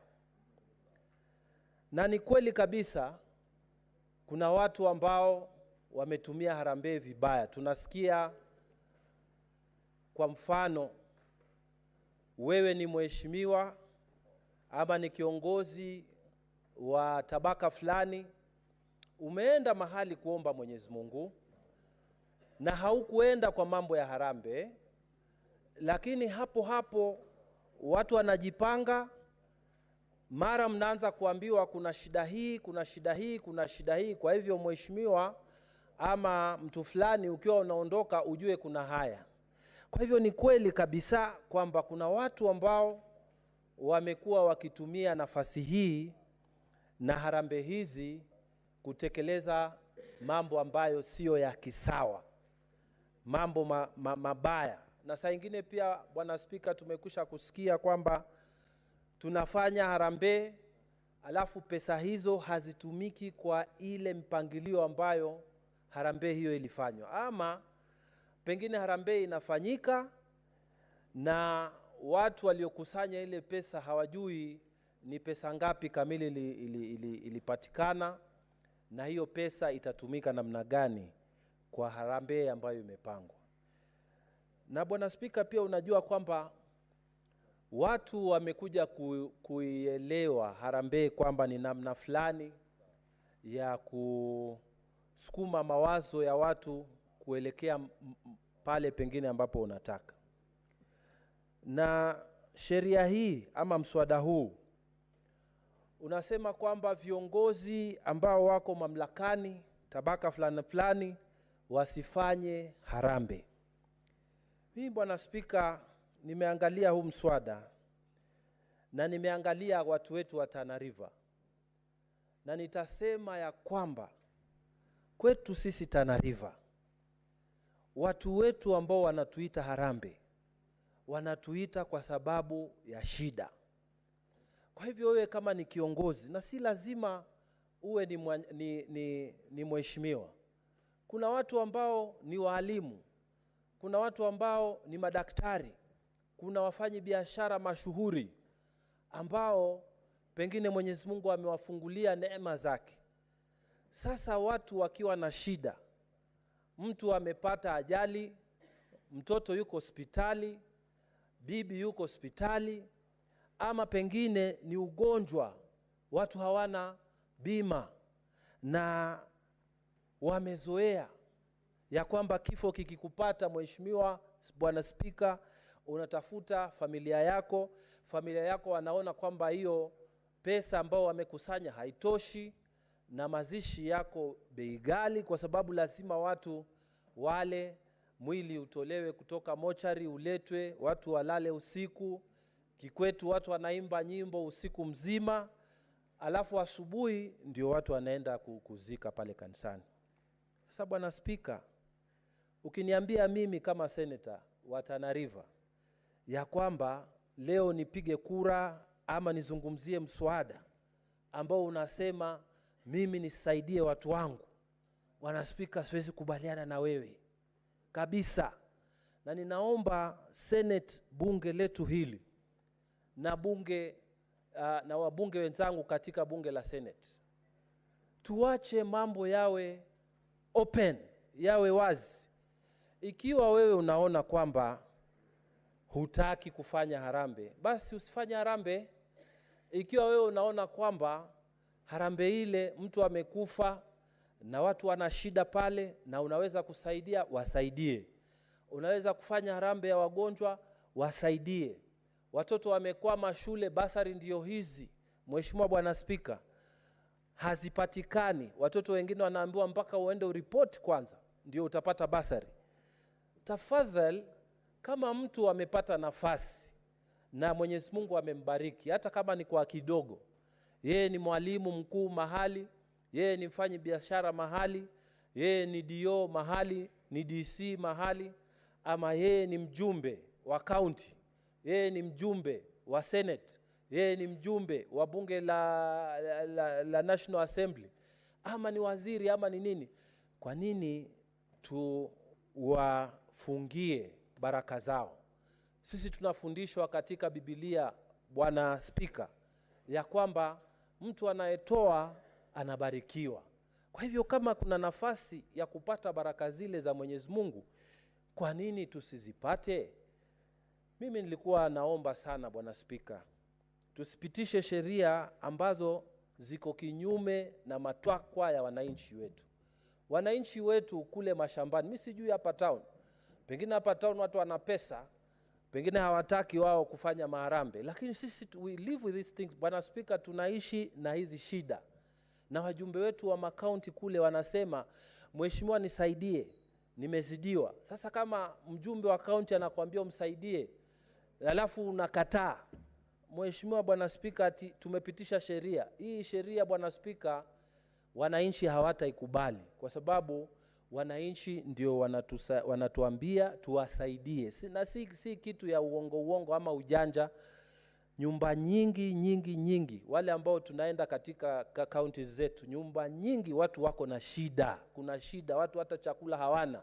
Alafu umeenda kutafuta chakula huko, umepigwa na nyati ama umeumwa na mamba huko mtoni, alafu mtu anakuambia ati sasa kuna sheria inasema huwezi kwenda kwa MCA wako umuombe msaada, huwezi kwenda kwa MP wako umuombe msaada, ama yule ambaye ameandikwa walimu hapo umuombe msaada, ama yule. Mheshimiwa Bwana Spika, mimi hii sheria sioni kama itatusaidia na haisemi mambo ya wananchi, na nataka kueleza namna hii. Bwana Spika, kuna sheria ambazo tumepitisha hapa Kenya ambazo baadaye tumekuja kujuta, na kuna sheria ambazo zinasukumwa na watu fulani kama NGOs, wanasukuma sheria fulani ati tufanye hivi, ndivyo dunia inavyoenda na nini, alafu hizo sheria hazizungumzi sawa na matakwa ya wananchi ambao wametuchagua hapa. Alafu baadaye kidogo unaona sheria hizo zinaanza kutupiga kule mashinani. Bwana Spika, mimi nasema haina haja kuandika sheria ambayo itasema kama mtu ako na nafasi zake na mwenzake amekuja ameweka mchango, hatuwezi kumsaidia. Kwa hivyo mimi Bwana Spika, huu mswada kama ni kuupitisha lazima ukue amended, ubadilishwe, upatiane watu nafasi. Na kama kuna pingamizi lolote Bwana Spika, kama kuna shida mahali ama turekebishe, irekebishwe. Lakini kusema ya kwamba ati senators, ati mawaziri, ati walimu, ati madio, ati madaktari ambao kwa sababu umeandikwa na ama wahandisi ama wafanyikazi wa serikali, ati kwa sababu umeandikwa na serikali huwezi kuja usimame kwa harambee usaidie wananchi wako. Bwana Spika, mimi sioni kama hilo ni wazo zuri, na ninaomba bunge letu la Senate tuangalie huu mswada. Jameni, tujadili vizuri, tuuelewe, tusije tukapitisha sheria ambayo ukirudi nyumbani unaenda kutandikwa nayo. Kwa hayo mengi Bwana Spika, in principle mimi sikubali huu mswada. Nataka mswada ambao utatupatia nafasi, wale wanaoweza kutoa watoe, wapate baraka zao. Wale ambao hawako kwa nafasi, Mungu atakuja kuwasaidia, wataendelea nazo. Lakini kuzuia mtu, Bwana Spika, mimi sipo hapo. Asante kwa nafasi hii ya kutoa mawazo yangu. Thank you very much. Senator Richard Onyonka. Ndugu Spika, nimesikia ndugu yangu Mungatana akizungumza, nikajiuliza sijui yeye ameishi nchi gani. Kwa sababu ndugu Spika, sababu huu mswada umeletwa hapa si eti ni mswada ambao unamkataza mwananchi wa kawaida ama kiongozi yule ambaye ana hela ya kulipa ama asaidie mahali kuna ugumu atoe hiyo hela. Shida iliyoko huu mswada, haja yake ni kuhakikisha kuwa wale ambao ni viongozi tumekuwa tukiiba rasilimali za wananchi, alafu tunaenda mpaka kwa matanga ndio kwenda kuonyesha wale watu maskini kwa wewe unaweza kulipa shilingi 1200 kumzika mtu aliyefariki, lakini wakati ulikuwa kiongozi haukuamka kuzungumza vile atatibiwa kwa hospitali ambako hamna madawa. Sheria ambayo tunataka kubadilisha ni kutoa ufisadi kutoka kwa kusaidia watu maskini, kwa sababu vile tunavyosaidia watu maskini tuna pretend kuwa tunawasaidia, lakini hatusuluhishi yale mashida ama zile shida ambazo nchi yetu inazo. So ndugu zangu wale mko hapa, mnaweza kufanya amendment, nakubali na nyinyi, Lakini wacha niwaambie hivi, kwa sababu sisi ndio tumeharibu uongozi wa nchi yetu, kwa sababu sisi ndio mafisadi wakubwa, kwa sababu sisi ndio tumapretenda wakubwa, barabara ni mbaya, hospitali ni mbaya, madawa hakuna hospitali, maji hayako nyumbani, alafu ukisikia mtu ana diarrhea unasema tumia hao jamaa, watu washakufa, tutamzika ki. Ningependa kuwauliza nyinyi viongozi hapa, huu mswada uendelee hivyo hivyo, tutoe ufisadi kutoka kwa kusaidia mtu maskini, ili ukitoa pesa kanisa ama ukitoa pesa kwa mchango, tumia Safaricom na useme hiyo pesa ulitoa wapi, ukaleta kunitolea wakati nimefariki, kwa sababu wakati ambako nilikuwa mgonjwa hakukuwa na madawa. Asante ndugu Speaker. Senator Boni. Thank you, Mr. Speaker. Mr. Speaker, taking over from where the Senator of Kisii has left, I want to remind colleagues that this is our baby.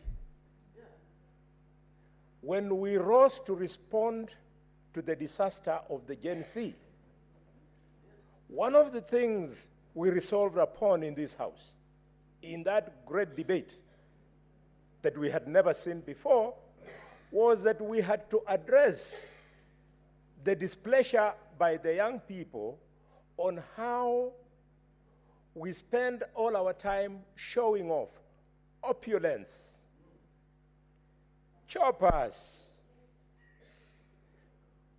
vehicles that cost over 51 million shillings.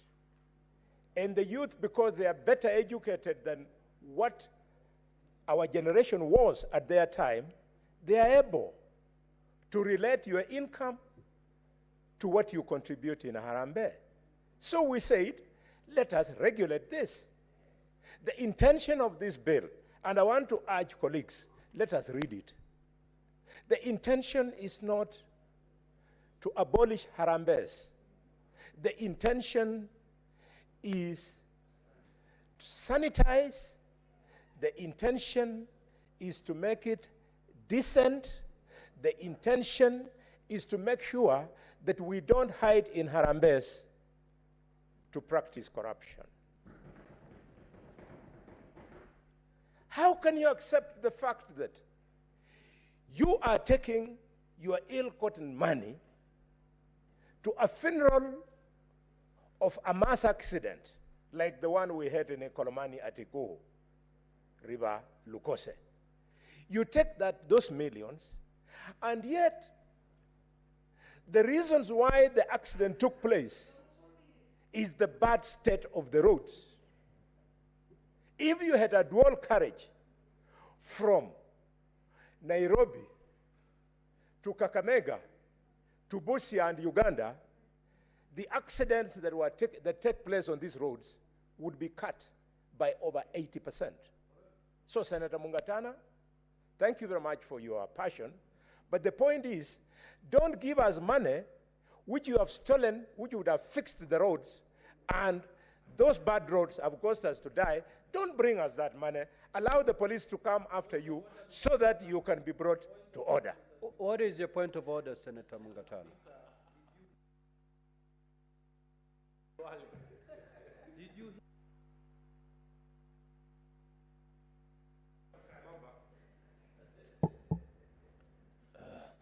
Yes, Mr. Speaker, did you hear the senator from Kakamega, my very good honorable friend, say that they don't bring us the money that you have stolen? Mr. Speaker, is it a presumption that every person who actually, out of his good heart, or out of the problem that is there, and I'm speaking from about my county, Mr. Speaker, I don't know, Kakamega, maybe they are rich, Mr. Speaker. People are dying of hunger. If you get something and you want to help, is it a presumption, Mr. Speaker, that the people who are helping, the teachers, the doctors, the more prosperous farmers are thieves? Mr. Speaker, can Mr. Kalwale, Honorable Kalwale, my very good friend, please stop playing to the gallery and address the issues. I don't think that is a correct statement, Mr. Speaker. Honorable Mungatana, I don't think the Honorable Senator for Kakamega meant what you've just said. Indeed, if you remember during the debate on the state of the nation, none other than honorable senators were of the view, and that was after listening to the general public, that there could be dirty money that gets its way into the Harambees. And therefore, it's important to bring transparency in the Harambees. It's decent to bring some accountability in the way we do these Harambees. And out of that concern that the House had, and in fact, this House went to resolve certain actions to be taken. One of them is basically to legislate and bring sanity in the Harambee space. So yes, there's that general perception. And not everybody who contributes in a Harambee is a thief. But as you know, if I might use a Kiswahili saying, samaki moja kioza, bahari mzima imeoza. So this particular piece of legislation is to address that particular one thief and leave there 1,000 wonderful people. But at least that particular one person who we are not sure of how their sources of, these funds, the fund do not make its way into the hands of the public. That's why this law is proposed. But I do not think the Honorable Senator for Kakamega had an ill motive by saying that some of this money that would have otherwise fixed a road ended up in the wrong hands, and it is that money that is coming at the tail end to bury victims of that very bad road, which bad road came as a result of the money that had been maybe stolen. So it is that space that we are trying to clean up. There are good people who will bring their hard-earned money, and there are those questionable amounts that still find the way. So to clean up, to make sure that we have good money in this Harambee ecosystem, the proposed law is just to sanitize that space. Senator Boni. Thank you, Mr. Speaker. Mr. Speaker, I wouldn't have put it better, and I truly want to thank you. This bill is not a joke. Mr. Speaker, there is still money meant for drugs in hospital, and thanks to that shortage, patients die and they come to bury us. Mr. Speaker, there is still money meant to fix our roads. Mr. Speaker, they go ahead and buy four-wheel drives that can avoid potholes and buy choppers, and courtesy of those bad roads, when we die, they come to show us. We don't want that money. Mr. Speaker, in Tana River, I have had the choice and pleasure for 6 years to practice medicine in the Coast Province. And I know what poverty has done, not just in Western, but in Coast. So, Mr. Speaker, there is still money meant to improve the productivity of the lands in Coast so that they allow the people of Tana River to come to them through Harambees begging for food. Mr. Speaker, through this law, we don't want that kind of money. And Mr. Speaker, this law has been very well thought through. When you read through, Mr. Speaker, it is not casual. Let me respond, for example, to the concerns in this bill of the Senator of Tana River. We have Part Roman 3, which speaks to fundraising appeals. And they say, Mr. Speaker, in Clause 8, that the provision of this part shall not apply to a private fundraising appeal where the solicitation is made from members of for beneficiaries of the nuclear family or relatives and does not extend to members of the public. Clearly, this bill is going to allow us to sit as a family in Marinya, a family in Idaho, and do our fundraising. What they are against is public fundraising. And the law has gone further, Mr. Speaker, in Clause 9, has created distinction between public and private fundraising. It is the public fundraising that we want to control. I therefore, Mr. Speaker, wish to appeal to colleagues. Let's go through this proposal with a tooth comb so that we can refine it for it to be better. Are you saying this thing is a joke? When you saw a few days ago, none other than the Catholic bishops of Kenya speak to this issue. And in fact, Mr. Speaker, in unprecedented action, Archbishop Anyolo, who for the information of this House, is a man born from Shinyalu, and he's the Archbishop here in Nairobi. Philip Anyolo has done the unthinkable. He has returned money to politicians. So when you say we are doing something that does not appeal to the public, knowing that Catholics control over 50% of the Christians in this country, knowing that the Catholics have permeated all our villages and they could possibly be the voice of the poor who we pretend to be assisting when actually thieves are using that opportunity to sanitize money that they have stolen from our coffers. We must address it so that on Sunday, when I go to church, when you go to church, when all our other politicians go, including the head of state, he can comfortably make his contribution without any worries as to the interpretation. And this law has gone further, Mr. Speaker. They have said in this law, in Clause 11, they have put exemptions. Exemptions are here. Senator for Narok, if you go to Clause 11, they tell you money or property collected by or under the authority of a recognized representative of a religious association is exempted. It means once the law is through, we can then go to Archbishop Anyolo and give him our contribution to help the church to be constructed.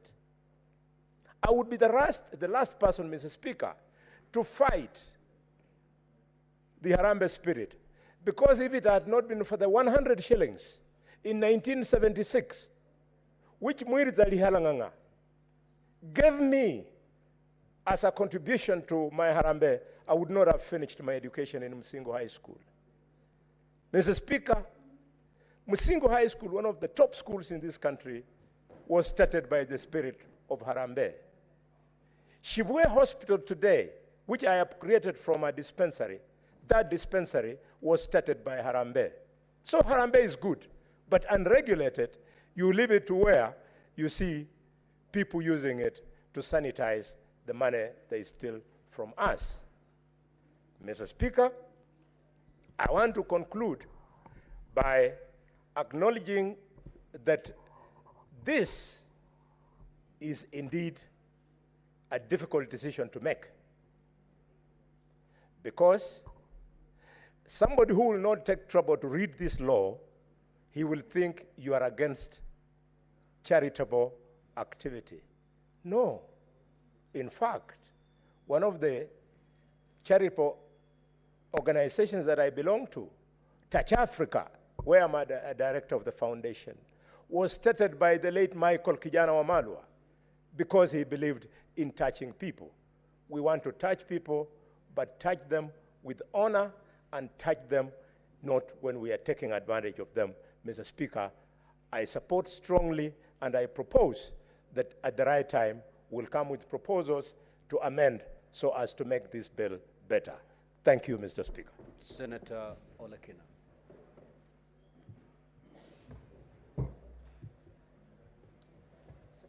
Mr. Speaker, let me begin by saying that I have no beef with people coming together to be able to help one individual improve their status of living. Mr. Speaker, I grew up in a society where we encourage a lot of the Harambee movement, but I believe that the pace which we are taking now, Mr. Speaker, to be able to regulate fundraisings is completely ill-advised.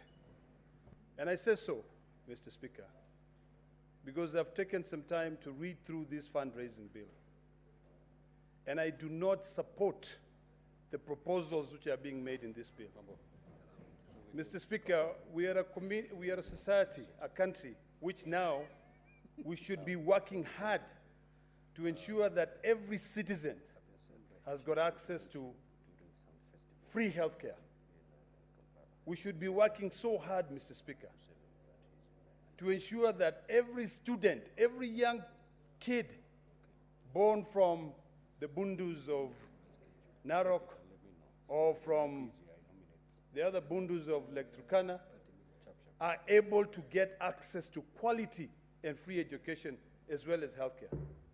Mr. Speaker, what we are doing now by regulating this kind of fundraising is by making sure that we are condemning this generation into poverty. Mr. Speaker, I completely detest that approach. I've sat down there listening to the Chief Whip talking about when he went to school that he could not have finished school without Harambee. That is very true to all of us. But are we going to stagnate and stay there for the rest of our generation? Or are we going to do things differently? Earlier on, in the morning session, Mr. Speaker, we had the Cabinet Secretary of Housing, Lands and Housing. And she made a statement here and said that Narok County, with 6 sub-counties, will be entitled to a minimum of 220 houses per sub-county. That makes it about 1,320 houses for Narok County. When I stood to inquire further on that, she said that that is just the beginning. Mr. Speaker, I want to invite my colleagues for us to discuss here is how do we make sure that if our funds are being deducted from our salaries, we can guarantee that those who have not been given an opportunity to get where we are, the state takes that responsibility.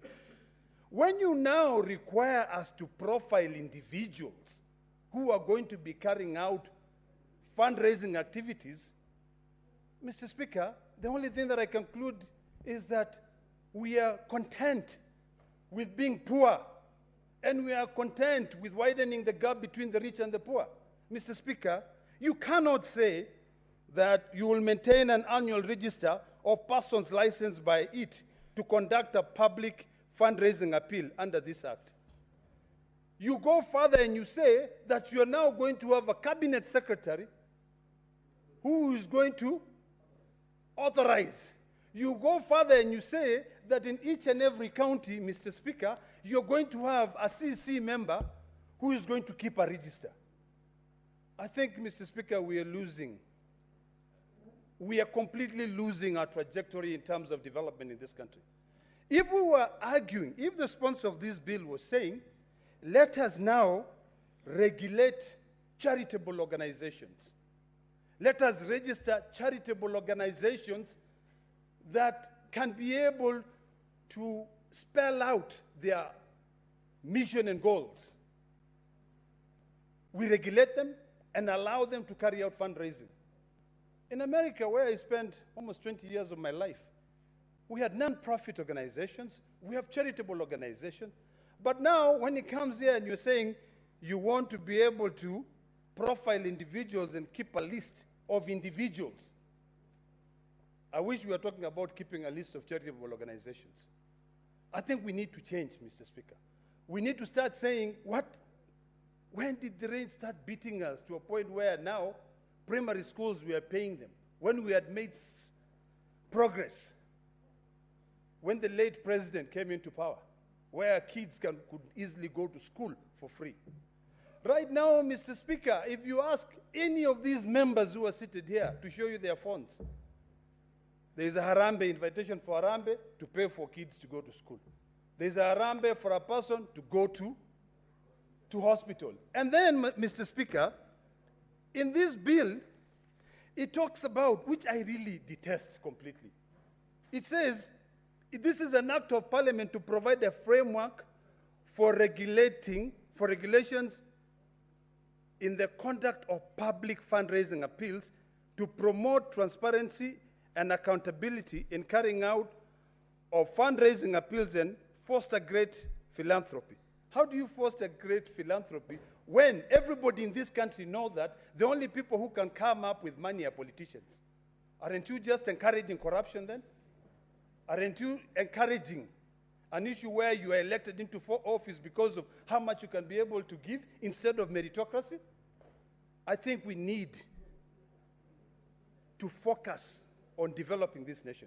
We need to come up with policies that will ensure that we narrow this gap between the rich and the poor, those who have and those who have none.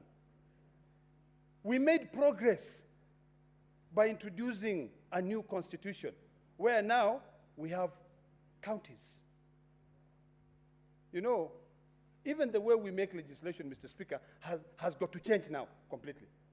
It has got to change. I long for the time that we will be sitting here and saying, in Tana River County, the residents of that county have decided that every child in that county will go to school for free, and that the money that they are being taxed will be able to be directed there.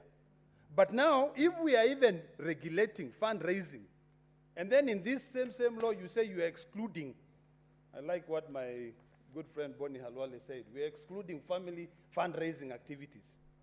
You know, I mean, seriously. I want to beseech all of us that we move away from this kind of legislation. We are over-legislating. I want to beseech all of us that we sit down and say, how are we going to make sure that we develop policies that will ensure that in future, a granddaughter of the majority whip or majority leader will be able to go to school and not having to worry about Harambes. You know? Yes. You know, this issue of majority leader, for us keep on saying Harambe, Harambe, Harambe, is really pushing us back. We were profiled as a less developed country. We went up to now a medium developing country, a developing country. We have now gone to a point where now we are saying there are those developed nations. And when we go to these international conferences, and I'm sure my good brother, the chair of PAC, will tell you that when they went to COP29, our presidents did not even go. So it was just a room full of individuals who have got dreams but cannot be able to implement them. They were just talking about, we want to give Africa $1.3 trillion just because we spent $3 trillion in promoting warfare among countries. It's a talk shop. So, Mr. Speaker, I want to plead with the sponsor of this bill, my good brother, my good friend, the majority leader, to change, to amend everything and say, let us regulate charitable organizations. That is number one. I will support him 100% on that. Number two, let us ensure that we've registered these non-profits such that if they are supported by an entity outside the country, whatever is imported here is not taxed again at the airport.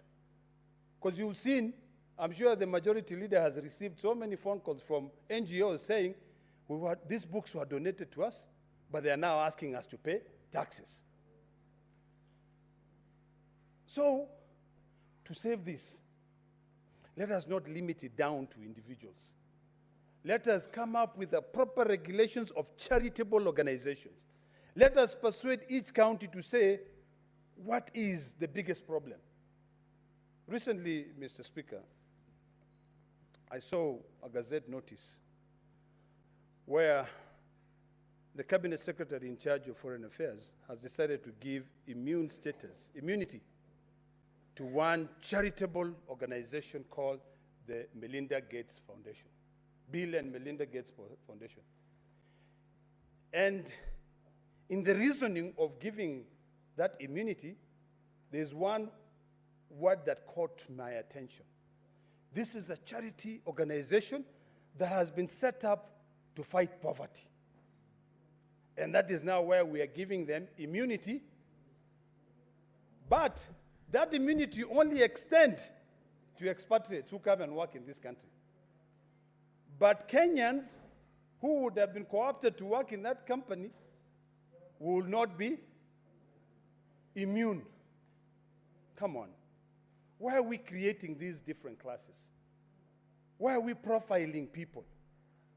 So I want to support, and I plead with Majority Leader, because he's one young man who is very, very intelligent and has really managed to change a lot of things, that let us, during the committee of the whole, change the act or the proposed legislation. Let us strictly regulate charitable organizations. Once we regulate those charitable organizations, the role of counties can now come in and say, because we all know our counties. We all know the status of our counties. We're informed by session paper number 10 of 1965. We're informed by the current situations of our division of revenue bill, our CARA, how money is divided. We're informed by the debate that we have on a daily basis of how we divide revenue, whether by the size of the land or by the number of people who are there. We're informed by the Kenya Bureau of Statistics that tells us about the poverty in our counties. Why can we then ensure that in each and every county, Mr. Speaker, charitable organizations that are set up to work there are helped, assisted, and they are registered based on the circumstances of each of that county? There will be no interest of you supporting a charitable organization that is coming to Narok to be able to count wild animals. What for? But if you're telling me that you will go to West Pokot and ensure that you are funding a charitable organization that brings people together for cohesion, make sure that it supports education, I'll be among the first one to say, let's go for it. So, Mr. Speaker, to end, I would like to see this bill becomes law, but let us make it such that it doesn't profile people. Number two, such that it doesn't keep us stagnating. Let us now think like these developed nations that want to sponsor this charity organization. And you will know something, Mr. Speaker, as I wind up. A lot of these charity organizations will raise $1 billion. And they will say, we are going to fight poverty in Africa. And they will say, for Kenya, we'll give Kenya $200 million. I'm telling you, Mr. Speaker, and this is a fact, and you can go check. By the time that money lands to Kenya, 80% has gone into administration. Only 20% is what ends up fighting that poverty. So, Mr. Speaker, this is an area that I'm quite vast, and I want to support the majority leader in regulating charitable organizations. We want to make it easy for people to be able to improve their standard of living.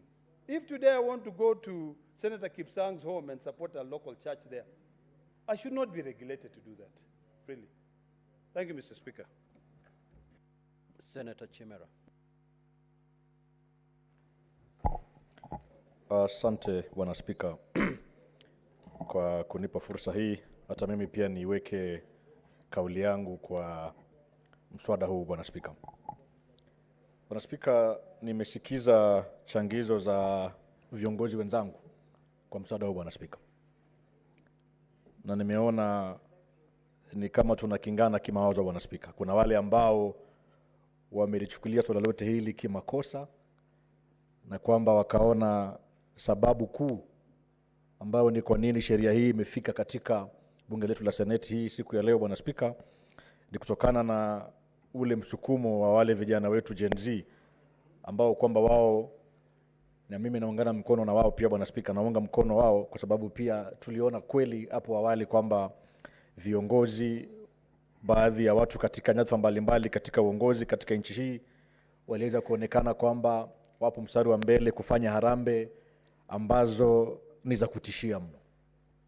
Kutishia kwamba kile kiwango ambacho wanatoa katika harambe zile Bwana Spika kumradhi, kilikuwa kiwango cha juu zaidi.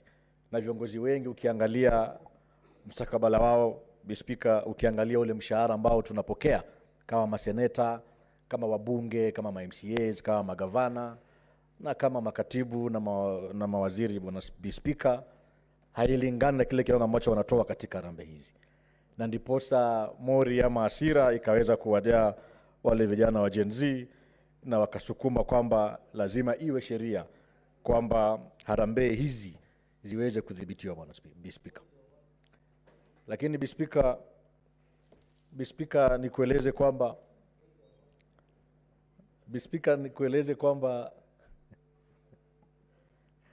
naweza endelea.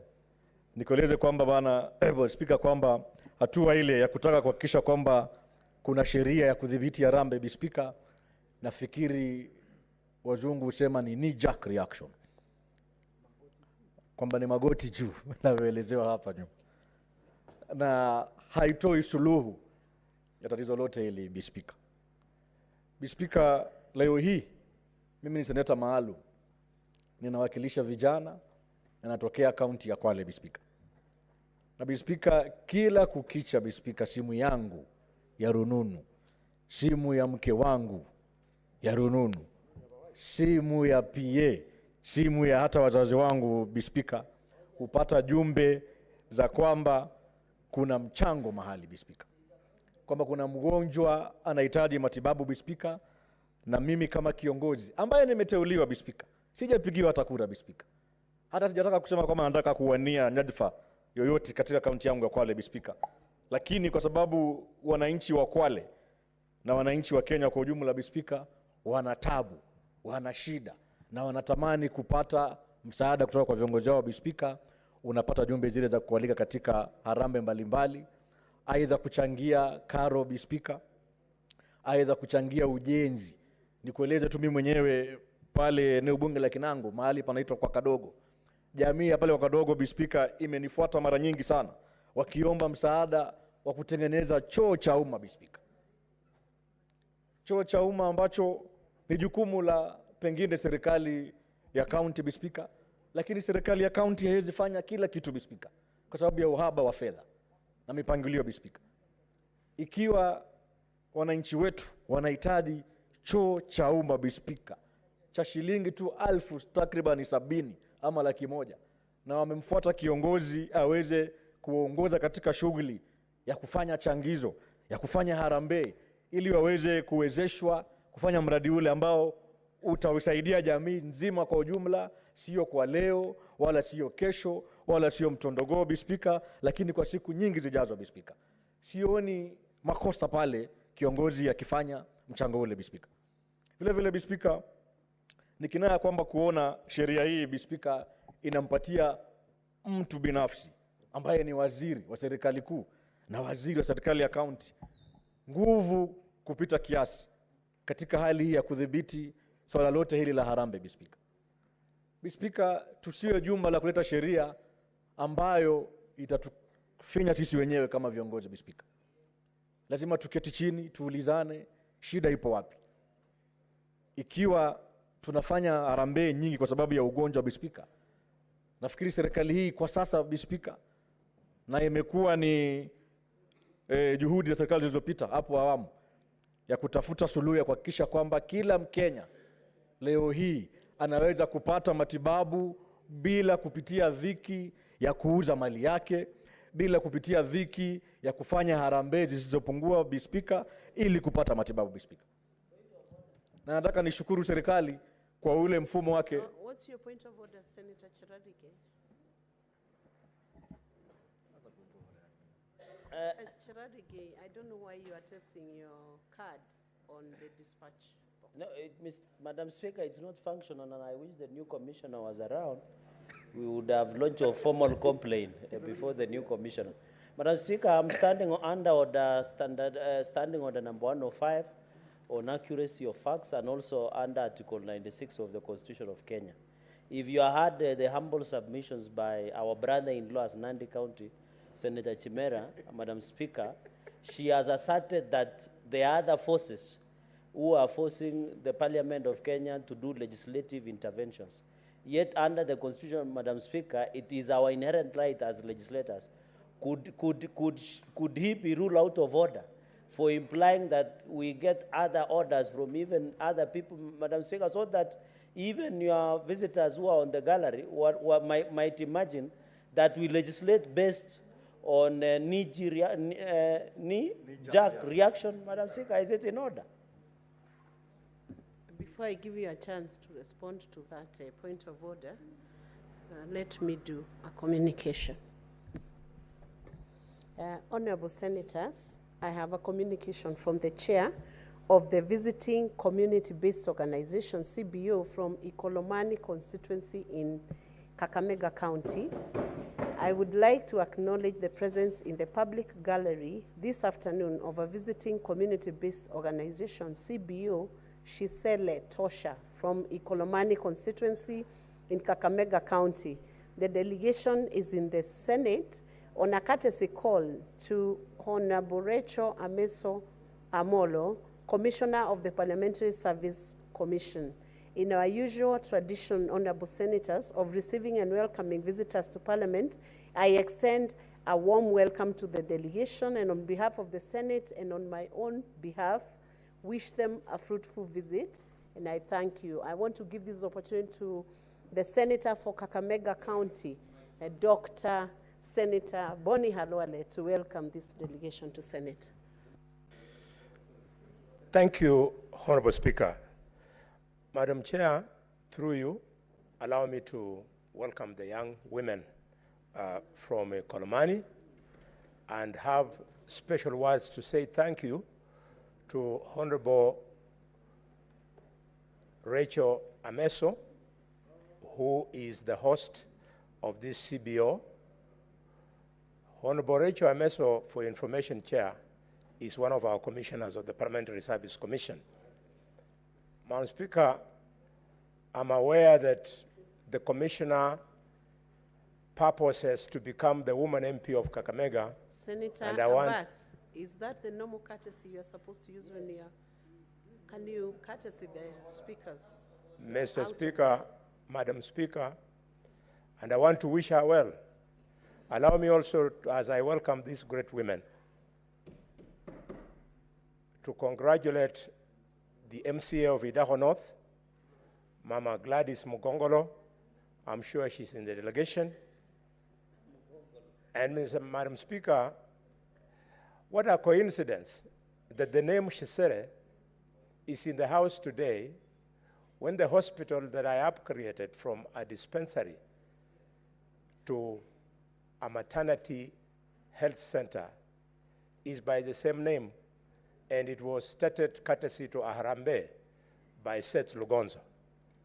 I therefore wish to thank you for coming, and I would like that if you finish quickly, I would like to meet you behind the tent so that thank you, Mrs. Senator Speaker. Boni Halwale, that language is not parliamentary.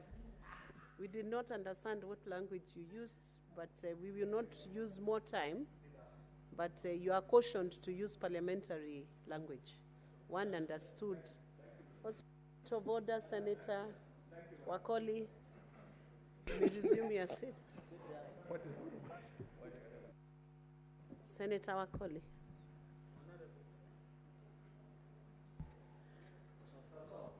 Honorable Speaker, what my good doctor and bullfighter is saying, that we're extending an olive hand, a hand of welcome, and that we are going to do what we have always done, to guest and honorable people from our community. On behalf of Bungoma, I also welcome my mothers in the house. Thank you, Honorable Speaker. Thank you, Senator Wakoli. Senator Chimera, you can proceed to clarify what you meant on the point of order raised by Senator Cherargei. Asante, Speaker. Nafikiri Senator ndugu yangu kutoka Nandi alikuwa anazungumzia kuhusu ule mshtuko wa goti, kuashiria kwamba tunaleta sheria kwa sababu ya ile hali ya wazungu nikitohoa wanaita knee jerk reaction, Speaker. Nimemaanisha kwamba, sikumaanisha kwamba kuna msukumo kutoka sehemu mbalimbali, lakini ile hali ya kwamba vijana wetu walipiga kelele kuhusu na ile taswira yote ya masuala ya harambe, na ndipo sasa tunaona sheria hii imefika bungeni leo. Sikusema kwa kukusudia vibaya, Speaker, lakini nilikuwa naweka wazi tu kwamba kuna mchipuko wa ni hali gani ambayo sheria hii imefika bungeni leo hii, Speaker.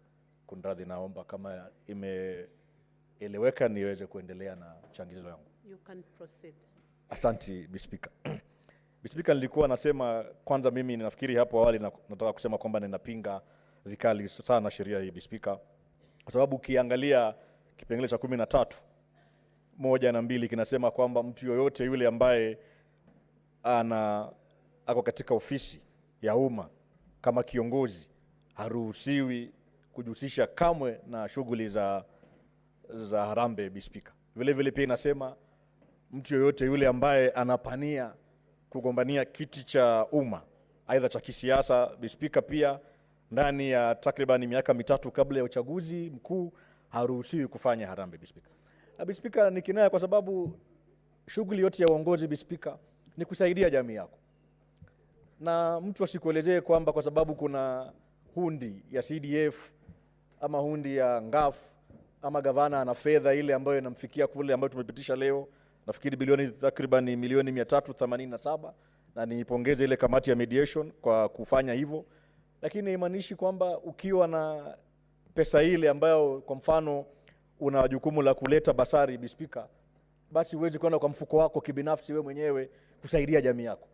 Nafikiri sio uongozi halisi, Speaker. Na vile vile pia sisi wa Pwani tunasema kuna kutoa sadaka kwa Mwenyezi Mungu, Speaker. Ukitoa, Speaker, imaanishi wewe ni tajiri. Kuna msemo unasema kutoa ni moyo wala sio tajiri, Speaker. Ukichanga, Speaker, wewe umeunda sadaka yako kwa Mwenyezi Mungu, Speaker. Kwa sababu kuna maisha ya dunia na maisha ya kule ahera, Speaker. Na sioni haja kwa nini tunaweka sheria kumdhibiti kiongozi ambaye kama ndugu yangu senior wangu Mheshimiwa Mungatano, yeye yupo tayari kusaidia watu wa Tana River, Speaker. Na sisemi yeye ni tajiri. Vile vile mimi Senator Chimera nimeteuliwa, nipo tayari kusaidia watu wa Kwale katika changizo zao, Speaker. Iwe ni mchango wa harambe ya mambo ya afya, iwe ni mchango wa kujenga kanisa, na hata hii weekend inakuja nitakwenda Lungalunga Catholic Church, Speaker, kufanya mchango ambao wamenialika wao wenyewe, kwa sababu mimi nina imani, mimi ni Mkristo Mkatholiki. Nina imani kwamba na Biblia inasema kwamba tukija pamoja Yesu yu ndani yetu, na kwamba ni jukumu langu kama kiongozi kujenga hekalu la Mwenyezi Mungu. Pia nimealikwa vile vile katika harambe pale Guro kujenga kituo cha afya ambayo si jukumu langu, Speaker. Lakini mimi ni kiongozi, Speaker. Siwezi sema siwezi na sina ile fedha ya kufanya ule mchango, Speaker. Lakini kuna marafiki ambao wamekwenda shule, ni wafanyabiashara, Mwenyezi Mungu amewabariki na wapo na nia ya kuregesha mkono katika jamii zao. Sio sawa, Bi Spika, kuleta sheria ya kudhibiti mtu ambaye yuko tayari kutoa. Na nimesema kutoa ni moyo wala sio tajiri. Asante sana Bi Spika, na mimi napinga vikali mswada huu. Shukran na Mungu awabariki Bi Spika. Thank you, Honorable Senator Eddie Okech.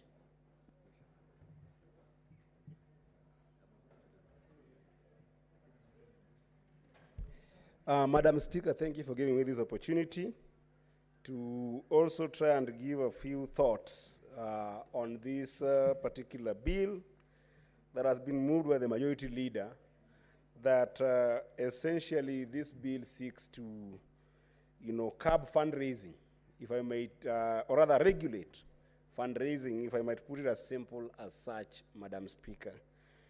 I think one thing I must say, Mr. Speaker, is that the majority leader has been greatly misunderstood. I listened to the minority whip describing the intent of this bill as being able to overly deal with any kind of donations or any kind of charitable deeds, especially when it comes to money. I don't think that that is what the majority leader seeks to cure here, because I don't think that the idea of this bill is to attack, for instance, the charitable organizations that we have in this country, if you may call them also non-profit organizations.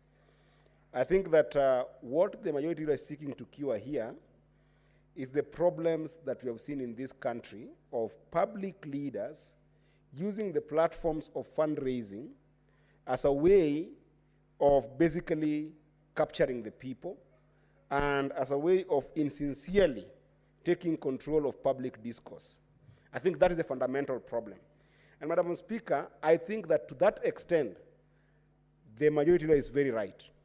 Because, Madam Speaker, Chapter 6 of the Constitution, which is what I think is the crust of the problem the majority seeks to solve here, Madam Speaker, Article 73, under that Chapter 6, talks about responsibility of leadership.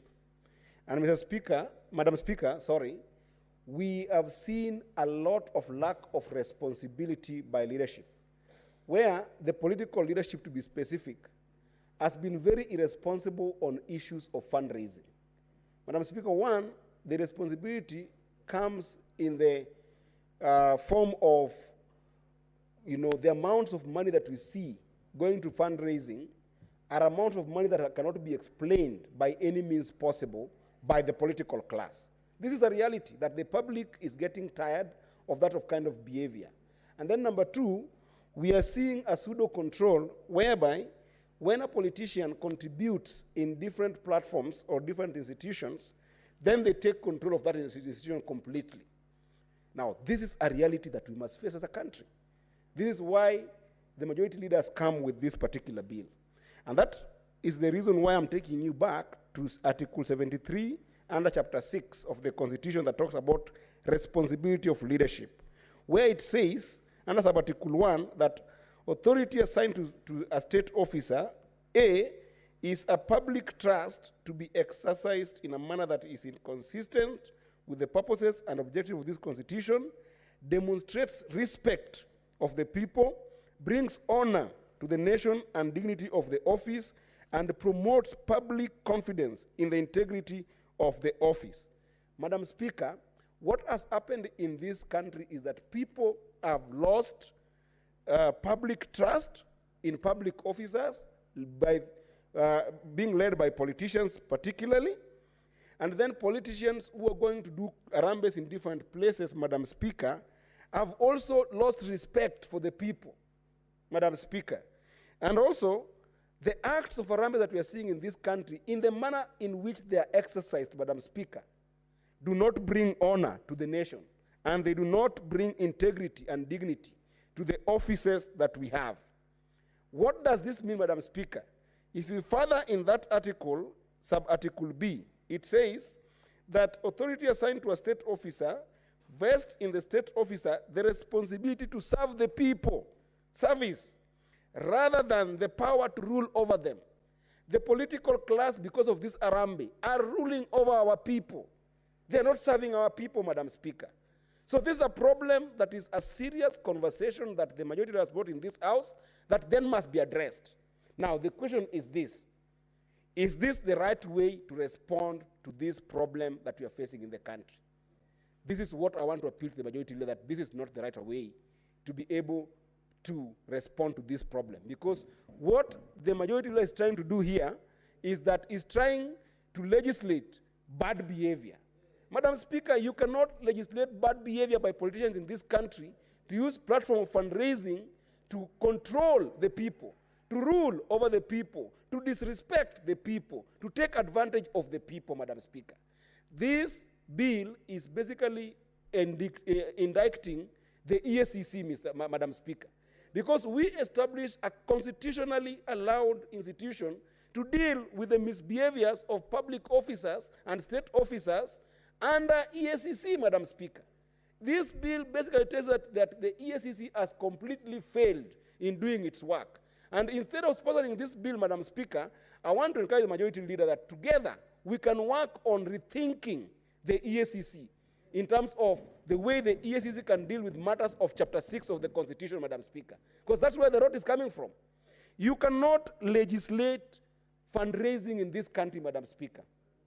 Because we are people of Kenya and we come from communities, from the family to the community, to the tribe, to the county, and then to the nation, Madam Speaker. We know what fundraising goes to do, Madam Speaker. And for the purpose of this conversation, Madam Speaker, I want to enumerate them. Madam Speaker, we have got 4 fundamental areas where our people find themselves in situations that they did not wish to find themselves in, where then they are forced to fundraise for. The first one, Madam Speaker, is education. Madam Speaker, there are schools in Nyatike sub-county. There are schools in Masangora, in Kuria West sub-county. There are schools in Kuria East, Madam Speaker. There are schools in Rongo, where I come from, that kids sit under the table of their parents to be educated. And when they go to school, they sit under the tree to be educated. What is wrong when that community comes together to sit down, that in the event that the government hasn't built a school there, then they can come together as a community to build those schools, Madam Speaker? What is the problem with that? And are you telling me that today, Madam Speaker, if there are people who have come and they don't come from a family of well-being, then they cannot reach out to their neighbors who are well off in the neighborhood to come and help them build those schools? Madam Speaker, all the schools in this country have been built as a function of fundraising. We cannot kill that, Madam Speaker. On the same education, Madam Speaker, the next problem is the problem of school fee, Madam Speaker. I can assure you, Madam Speaker, that 70% of young people who have passed primary school, Madam Speaker, cannot afford to go to school, despite the fact that we have got CDF to supplement their school fee, Madam Speaker. Madam Speaker, I take this time to share with you, and I'm not doing this for the sake of gimmicks. In the year 2005, Madam Speaker, having been adopted by a Kikuyu family in 2004 and lived with 8 families, I was meant to join Friends School Kamusinga in 2006 because I did my exams in 2005. And Madam Speaker, because I could not be able to afford school fee, remember that what we are doing now, the former president, President Kibaki, had tried to do it by executive power. President Kibaki had put an executive order that banned public solicitation of funds in 2004, 2003, Madam Speaker. When I passed to go to Friends School Kamusinga, Madam Speaker, I did not have money. But because the issue of fundraising had been banned by the Kibaki administration, Madam Speaker, it meant that I had to go to the DC to be able to get a form of a pro forma to raise money, Madam Speaker. For 3 months, I could not be able to get the DC to write for me a pro forma to go and solicit funds, Madam Speaker. When I eventually got the pro forma, Madam Speaker, I was only able to raise 800 shillings after 3 months, Madam Speaker. I missed my entire first semester or first term because I could not be able to raise money and I could not be able to go through getting even to the DC's office, Madam Speaker. And I had to join Friends School Kamusinga in second term when all my peers had already gone through a first term, Madam Speaker. And even then, It was through that act of having a pro forma, Madam Speaker, that I met one gentleman called Kennedy Okongo, a lawyer in town, who wrote for me the full check to go to school and be able to be a senator today in this house, Madam Speaker. Then today you are saying that for kids like me who might not have been aggressive enough to get to a DC, now has to go to a cabinet secretary or a CEC in county to get to be financed, to get a fundraising document, to go and raise money. Where are we going as a country, Madam Speaker? Madam Speaker, number two, the area that people are facing a lot of problems in is medical issues, Madam Speaker.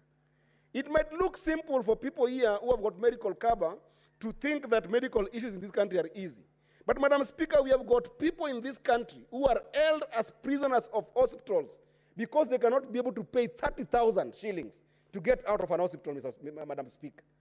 So the moment you say that for them to be able to raise money, to leave hospitals, to raise money, to go and get medical attention, Madam Speaker, then they might look for the CEC. They must form a committee. They must look for people who are well off.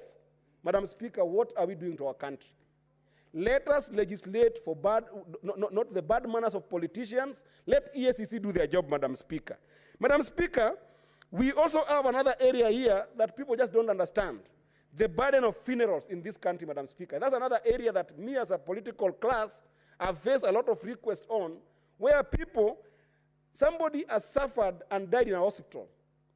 Then they get imprisoned in mortuary, yet they're dead, because their own families cannot be able to afford a fee of 30,000, 10,000 shillings, sometimes as little as 5,000 shillings, Madam Speaker. A family cannot be able to get their person out of a mortuary. What is wrong with that person reaching out to a neighbor or to me, who might be a little bit privileged, to help out and to lend a hand to get this person out of a mortuary, Madam Speaker? These are real issues. They're not stories. They are in our communities, Madam Speaker. Now, I know that the bone of contention that has been there is the issue of church and mosques, Madam Speaker, where the political class have been able to use pulpits and places of mosque to do political campaigns and make it difficult to make sense for nourishment of our people in terms of spirituality, Madam Speaker. Again, I do not support the idea that we can ban fundraising for churches, that we can ban fundraising for mosques, Madam Speaker, because the roles that mosques and churches play in terms of moral compass of our community, Madam Speaker, the value might not be quantifiable, but indeed it's untold in terms of the impact they're having on our community. I think that, Madam Speaker, let the churches self-regulate in terms of controlling the bad manners of some few politicians. And it's not all of them, Madam Speaker. It's some few politicians who have got bad manners of using this platform as a place of bravado and ego setting in terms of their political nourishment instead of their spiritual nourishment, Madam Speaker.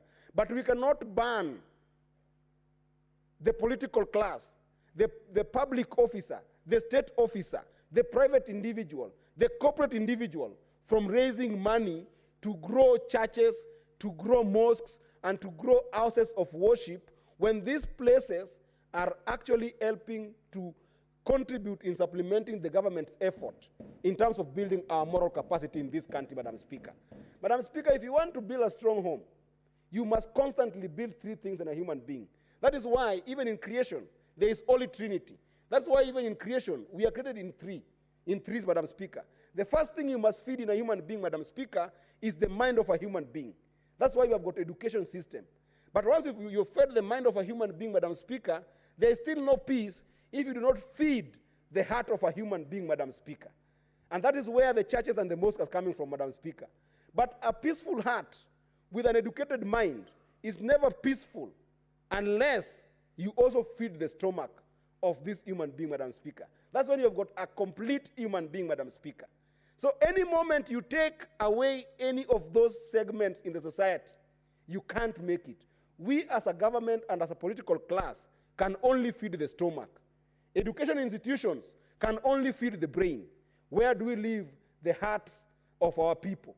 It is to the churches and the mosque, and we cannot allow for any law that makes it impossible to build those churches and to build those mosques, Madam Speaker. Madam Speaker, in this bill, we have also seen a provision, very fast, Madam Speaker, that says if you want to do fundraising, then you must do it in your family. So what happens to a family where, I come from a family where the first name that has been heard about in this country, Madam Speaker, in our family, in our entire generation, that Arun Cheriot knows, is Eddie Okech. Because my grandfather, Kawisa, died long time ago in some village in Nyakune, near Gogo Falls, that nobody knows, meaning it has got an impact on the well-being of my entire community and my entire families. So you are letting me be in a situation where if you want to do for fundraising, I can only do it with my family and not with the family of Mungatana who I now know, who I can invite and tell him, support me here and there. Madam Speaker, this is now discriminating and then making people to be in their own cocoons of successful families, the haves versus have-nots. We cannot allow that in our country, Madam Speaker. And lastly, Madam Speaker, there is the issue of the regulators. You are talking about regulations being done by Cabinet Secretary.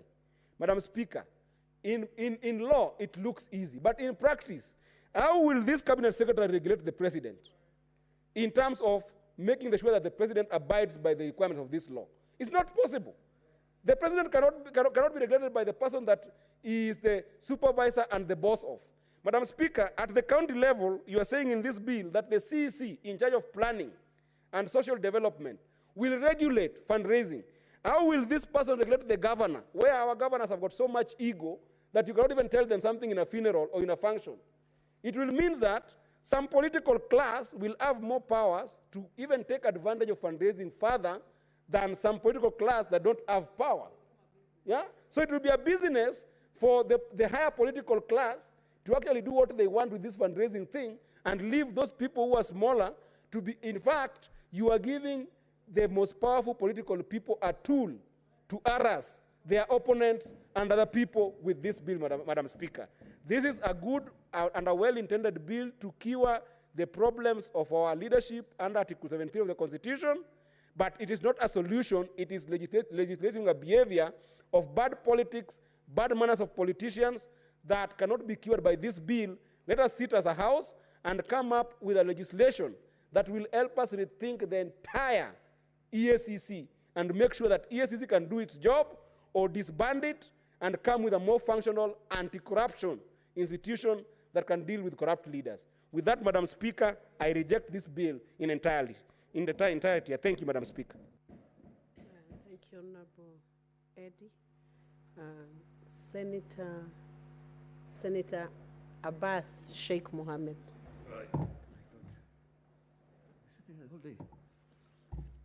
Thank you, Honorable Speaker. Honorable Speaker, I want to also join my colleagues that this bill will not help any Kenyan. As you're aware, the spirit of Harambee has been the fundamental cornerstone for this country in terms of development. It's only after CDF and the other funds came in and the country economy improved that people want to change the spirit of brotherhood. The Harambees or the fundraisers have created cohesion in this country. That most of the poor people have really come up. Most of the students that today, most of our professionals went for scholarships outside the country through Harambees. It created, fundraisers and Harambees have created love among the communities. It's only through sharing with the poor that we love one another. Honorable Speaker, we cannot today throw away the brotherhood that Harambees have created. As you're aware, this country, almost 70% is below the poverty line. And they cannot even afford 2 meals in a day. They cannot afford to pay school fees. Initially, the government said there's free education, but we're not seeing any free education here today. You are seeing even the primary kids have been told go and bring money. Mothers cannot even afford. They even sell chickens and all these things. Honorable Speaker, I've started working with this government way back in the 80s. And by the time I was starting job, the Harambee was at the peak. Because there was no school infrastructures. Kids were learning in the school and the trees. At times, the chiefs were being used to go and collect animals or money from within the villages. Of course, sometimes they were using excessive force. There was a bit of corruption. But today, the classroom that I went to, in my class 1, actually was built with Harambee. And therefore, I cannot be able to support today to say that Harambee should be stopped or should be monitored. That cannot work for us. Honorable Speaker, through fundraisings, actually many Kenyans have sought medical treatment outside this country.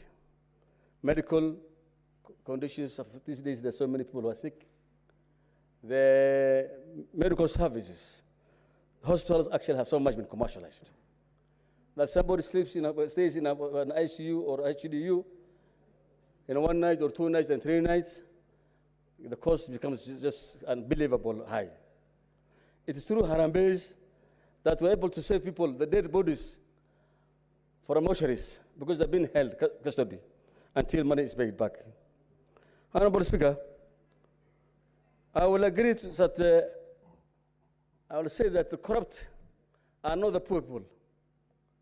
The corruption comes from the highest echelons. The top guys who are stealing money. The people who have the money. These 80% or 90% of Kenyans cannot even access money. They survive on only Harambees and goodwills for their friends and the next of kins. So if anybody wants to stop corruption through stopping Harambee, I think that's very wrong.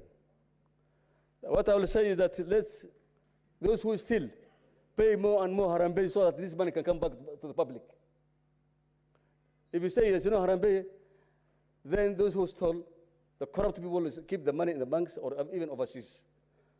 So I think we will encourage more Harambees. If you will ask me, that we will say so that at least the little they pay back, I think can be able to help the people that they have stolen their money. Honorable Speakers, I think what we are talking about here is kind of pretense, because I was hearing some of my colleagues here talking that Harambee will do this, Harambee is going to create corruption. My friend, corruption is not coming from the grassroots, it comes from the high top, and top and to down. Harambee, we know that it is actually starting from the office institutions. So, Honorable Speaker, I think Harambees shall not be controlled. Harambees cannot, if you want somebody to stop corruption, let this House produce, or let's institute a bill that will seriously deal with corrupt people. Like the China, even if you're going to be killing somebody, even if you're going to jail somebody 100 years, so that somebody can be able to face the consequences of his stealing. But Islamic Harambee, just because somebody has stolen and they want to clean his money, will not help with stopping corruption. With those few remarks, I beg to support. I want to oppose the bill. Thank you, Senator Abbas. Senator William Kipkemoi Kisang. Thank you, Madam Speaker. Madam Speaker, I believe the intent of the bill originally was not bad because we had issues in June, and because of the conversation we had the State of the Nation debate, this bill is as a result of what happened that time, Honorable Speaker. And I want to report to you, Madam Speaker, that some of us went to school because of Harambees. If you get somebody who is 45 years and above, who is in this house, or outside there, Madam Speaker, most schools at that time, there used to be two types of schools. There was schools done by government, and there were some Harambee secondary schools. Most of our public schools now in the rural setup, Madam Speaker, were called Harambee secondary schools. And those Harambee secondary schools, Madam Speaker, some of them even now are national schools, were built by the community, they were built through Harambee, Madam Speaker, by our parents, selling cows, some selling busi, others selling sheep, and all types of things, Madam Speaker, to ensure that the schools are built. Madam Speaker, I hope with the debate that's going on, the little majority is going to think about this bill, Madam Speaker, because we cannot do as a country without an Harambee, Madam Speaker. Most of our judges also, Madam Speaker, were built through Harambee. Some were done by missionaries who came to the country early maybe 60s, 50s, and 70s, Madam Speaker. And these missionaries also, the resources they got was as a result of Arambes in their own country, Madam Speaker, because they got maybe charity organizations, and those who are philanthropic enough to contribute. And then the resources came to Kenya, came to Africa, and our churches, our mosques were built as a result of Arambe, Madam Speaker. Madam Speaker, my colleagues have talked about school fees. Most people went to school because of Arambe. I remember when I was going to Form 1, I almost missed going to Form 1, Madam Speaker, because my parents didn't have anything. But because of the community, they said, this is a young man a young boy who did very well, top of his school, and then they decided to contribute. And that time, our school fees was the 1,540, Madam Speaker, and it was not easy to get 1,500 in 1982. So if it was not easy to get 1,500, about now, when those joining Form 1, they're expected to pay 50, 60,000. So, Madam Speaker, basically what I'm saying is, as a leader, as a legislator, Madam Speaker, we are not going to agree to legislate Arambes in our country, Madam Speaker, because many people will be locked out of school, they'll be locked out of colleges, Madam Speaker. CDF has been there from 2004, but it's not been able to, sponsor all the students across the country. That is why one of the senators the other day, Madam Speaker, said, can we collapse all these bursaries from CDF, bursary from county government, bursary by women reps, and from the ministry, we put in one gitty so that we have really free education from ECD up to university. The only way we can agree, Madam Speaker, to regulate fundraising is if we say completely now from nursery to university education is completely free, Madam Speaker, so that we know those from less fortunate, less privileged families, Madam Speaker, can have education, which is an equalizer, Madam Speaker. Madam Speaker, the state of health in the country, Madam Speaker, you know, in the village, most of our dispensaries, most of our health centers, Madam Speaker, there is no medicine. And because there's no medicine, you'll realize most of our people who get sick will go to private hospitals in the counties. And when they go even to public, they're expected to pay. And when they're expected to pay and they don't have anything, many of them have lost even their pieces of land because of selling to take the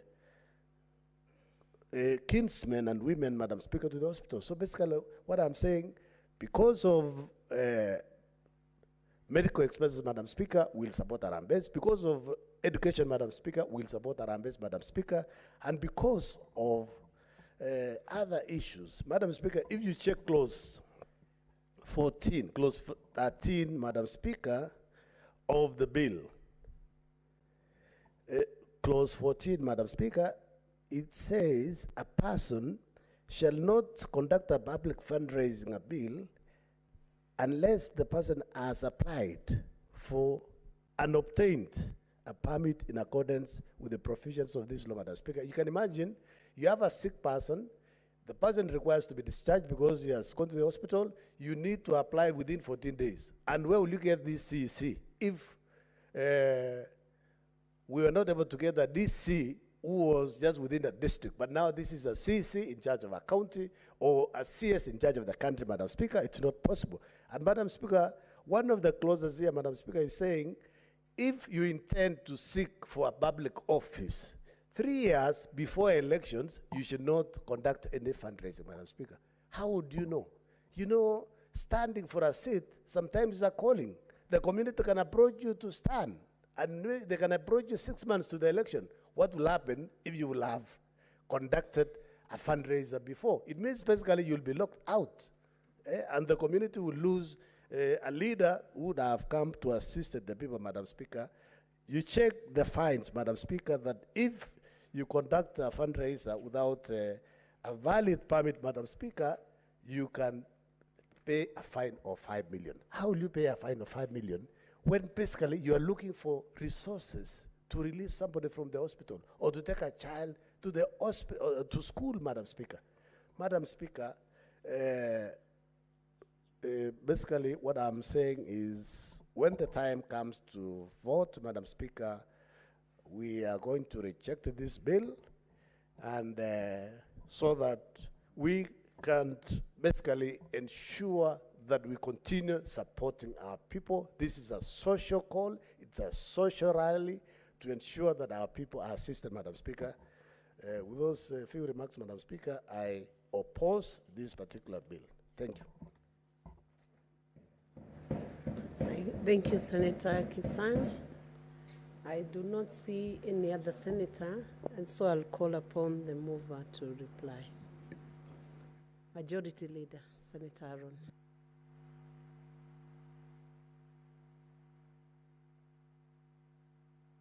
2 days that this bill has been on the floor of the House, listening to colleague senators speak about a very live topic in our country presently.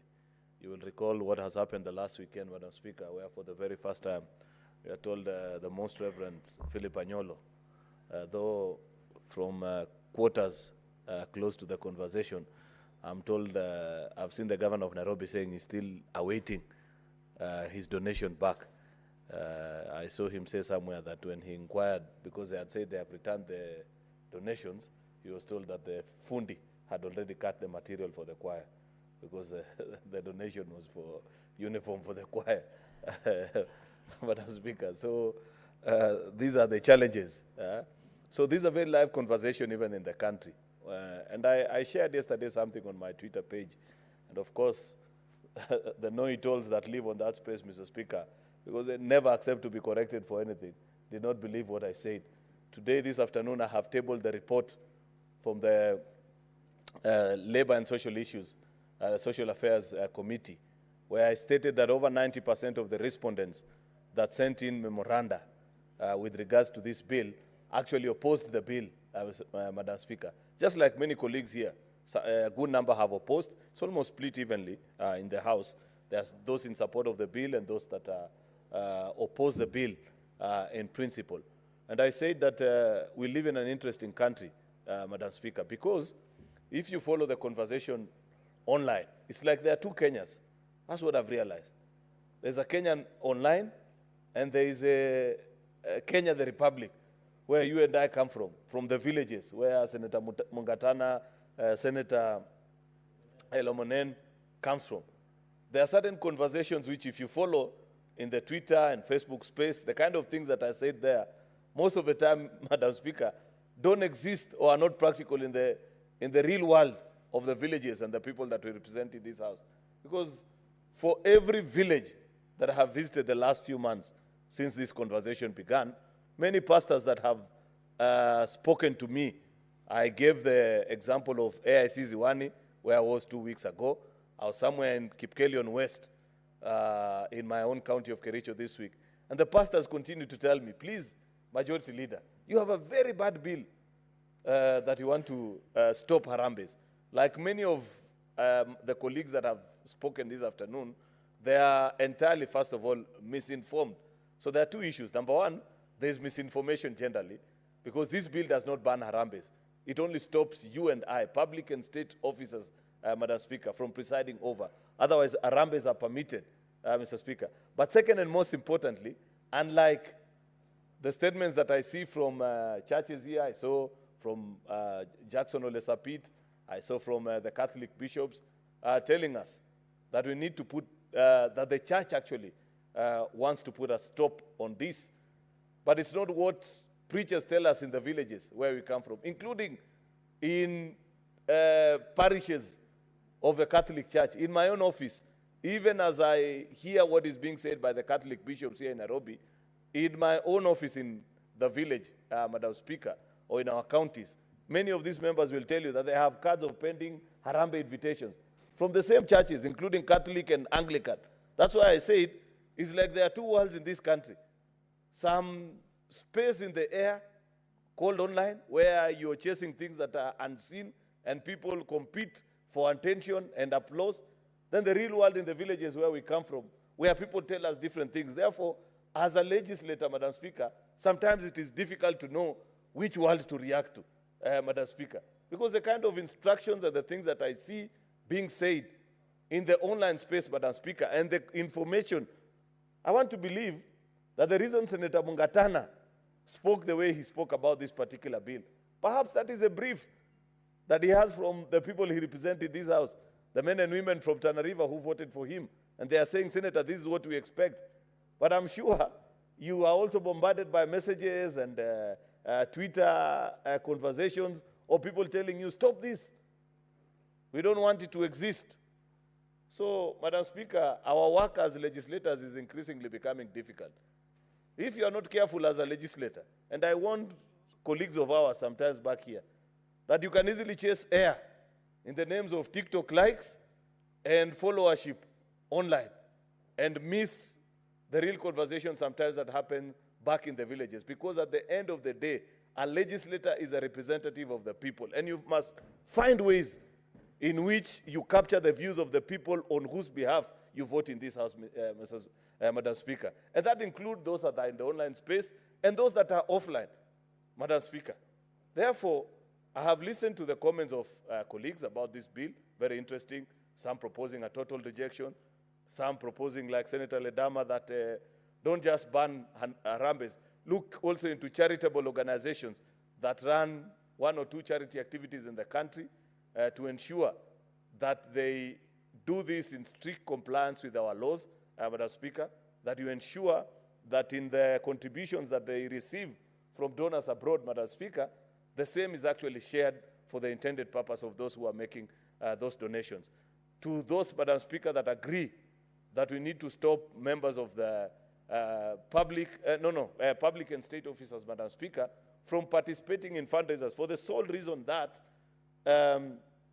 it is one of the avenues through which we can demonetize our politics and reduce the influence of money in our politics, which, like the good Bible says, Madam Speaker, money is the root, actually, to evil. And many times when money is not prudently used, Madam Speaker, it can be used for bad things in our society. Therefore, Madam Speaker, my proposal will be that in such a time as this, where we have a report of the bill, you have members who have a divided opinion, before eventually putting this to a vote, it will be good to consult further and listen if, Madam Speaker, whether there is a way that the bill can be enriched, Madam Speaker, or do we lose the overall intention? Because there are those that have taken issue, for example, with the fact that we are proposing committees through which you can not per se regulate, but a reporting mechanism where the CEC in our counties and the Cabinet Secretary for Finance, Madam Speaker, can receive reports of some of these public fundraising appeals, Madam Speaker. And this is important, Senator Mungatana. I wouldn't wish that we lose that even in this conversation. Because how many times have you been invited to fundraisings where months later, if you try to go and check whether that money was actually used for the intended purpose, you cannot establish whether that happened or not. And therefore, there was a proposal. Maybe the mechanism that has been proposed needs to be refined. It is at this time that many people are beginning to speak on this topic and say, give us more time to make our contribution. Maybe, with leave of your office, Madam Speaker, it will be an opportune time to provide additional time for people to either think through and share their amendments before eventually taking a vote on this bill, Madam Speaker, including calling for submissions from members of the public. I said this yesterday on my tweet, and this is the accurate information. The report that is before the House bears me witness that there is no religious organization that sent in a memorandum on this bill.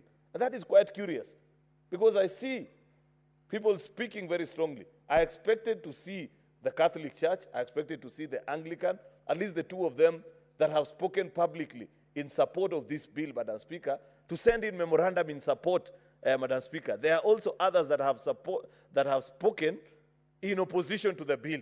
At least it will have enriched our work as legislators, Madam Speaker, to benefit from their perspective, Madam Speaker. Therefore, this is an interesting conversation that the country needs to have with itself before the conclusion and the final determination of what to do with this particular bill, Madam Speaker. And therefore, as Majority Leader, I will be writing to the Speaker, seeking for additional time for first, consideration of additional views, and second and most importantly, to give legislators time to reflect and perhaps seek more opinion from your own people. Senator Mungatana, it will be good for you to ask the people in Tana River, including the young people that perhaps at the time where this conversation began, let's not lose track of history. This conversation began at the height of the so-called Gen Z protest, Madam Speaker, and I'm sure there were young people in Tana River who spoke and said, yeah, we don't want politicians in our churches, we don't want to see them make donations, and so on and so forth. It will be important to listen to them over this weekend, especially as they speak in a large gathering at your village back in Garsen, you know, Mr. Speaker, so that they speak, Madam Speaker, sorry, so that they speak and instruct you in the presence of the rest of the voters, and they can hear what the feedback from the rest of the voters will be before you eventually cast your vote, Madam Speaker. Because at the end of it, Madam Speaker, this conversation is about trying to reduce the influence of money in our politics, Madam Speaker. And let's not pretend here. Harambes form part and parcel of our body politic, and the kind of contributions that people make eventually has an influence in the determination, Madam Speaker, of whether to vote for a candidate or not. It may not be the only determinant, but many of the times, Madam Speaker, it has been used as a yardstick to gauge your abilities and your prowess, Madam Speaker, in terms of marshalling resources, and people use it even as a determinant. Madam Speaker, if you are not careful, and if you do not put a check on this space of fundraisers, Madam Speaker, in another 2 or 3 cycles of Parliament, you will have these houses filled up with wash-wash characters, Madam Speaker, because increasingly it is becoming difficult, Madam Speaker, even to campaign on issues. How many times do these members of this House go out to campaign, Madam Speaker, and before you address a gathering, people don't want to listen. They tell you, we've had those stories before. They're already queuing and saying, just finish with us. We know what we'll do at the ballot, Madam Speaker. Therefore, we will have to be intentional. And it's not just by way of fundraisers, Madam Speaker. It includes the overall influence of money as a mobilizing tool, as a determining factor in who gets elected into Parliament and positions of leadership, Madam Speaker. We have campaign financing laws, but how effective are they, Madam Speaker? You remember when you were running for last election, we were supposed by law, Senator Mungatana, to open an account, you know, through which you channel your public, your campaign finances, you know, and manage it, then file returns to IBC. How many politicians observed that, Madam Speaker? So until there's intention on us as a legislature, Madam Speaker, to show that we are going out of our way to reduce the influence of money in our politics, then it will be difficult, Madam Speaker, for us to fight corruption, the biggest evil that our society continues to hoggle and fight about, Madam Speaker. And you know, this is not just about us as a political class. In fact, many of the beneficiaries of corrupt practices, though people imagine that it is we in the political class, it is actually those that are in public offices that are not necessarily political appointees, Madam Speaker. They are the ones who run tenders, Madam Speaker. They are the ones who do many of these so-called government projects. Perhaps what eventually gets to the political class is a fraction, and a very small fraction, as compared to what remains with the rest of. Take time to reflect before eventually taking a vote on this issue. I have noted and I have said that there are members who have raised serious concerns about how to address certain issues. I will be notifying the Speaker. Luckily, I have Standing Order number 66.3 that allows the request for putting of a question until a later date. In the intervening period, Madam Speaker, we could take that opportunity to either consult further and make listening to more memorandum from members of the public with regards to this particular bill. I will inform the Speaker of this request by way of a letter so that perhaps we can make an eventual decision actually on this particular issue. With those many remarks, Madam Speaker, I beg to reply and request that in accordance to Standing Order number 66.3, we defer the putting of a question until a later date when all these other things that I mentioned have happened. I thank you, Madam Speaker. Thank you, Majority Leader. That request is granted. We defer the putting of the question, and you can dispatch that communication to the Speaker's office on the request to receive more memorandum and views on this bill. I will now reorganize the order paper and call out and request the clerk to call out order number 16. Order number 16, the County Assembly's Pension Scheme Bill, Senate Bills number 14 of 2024, second reading.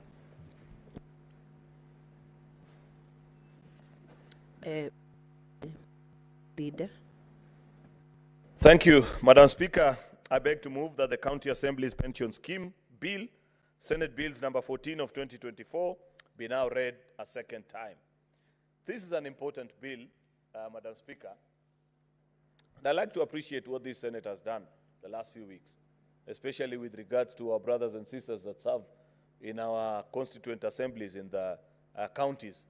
You remember, Madam Speaker, that we have already passed legislation in this House that grants financial autonomy to our county assemblies, and that bill is presently on its way to the National Assembly for consideration. One of the biggest requests and asks that actually the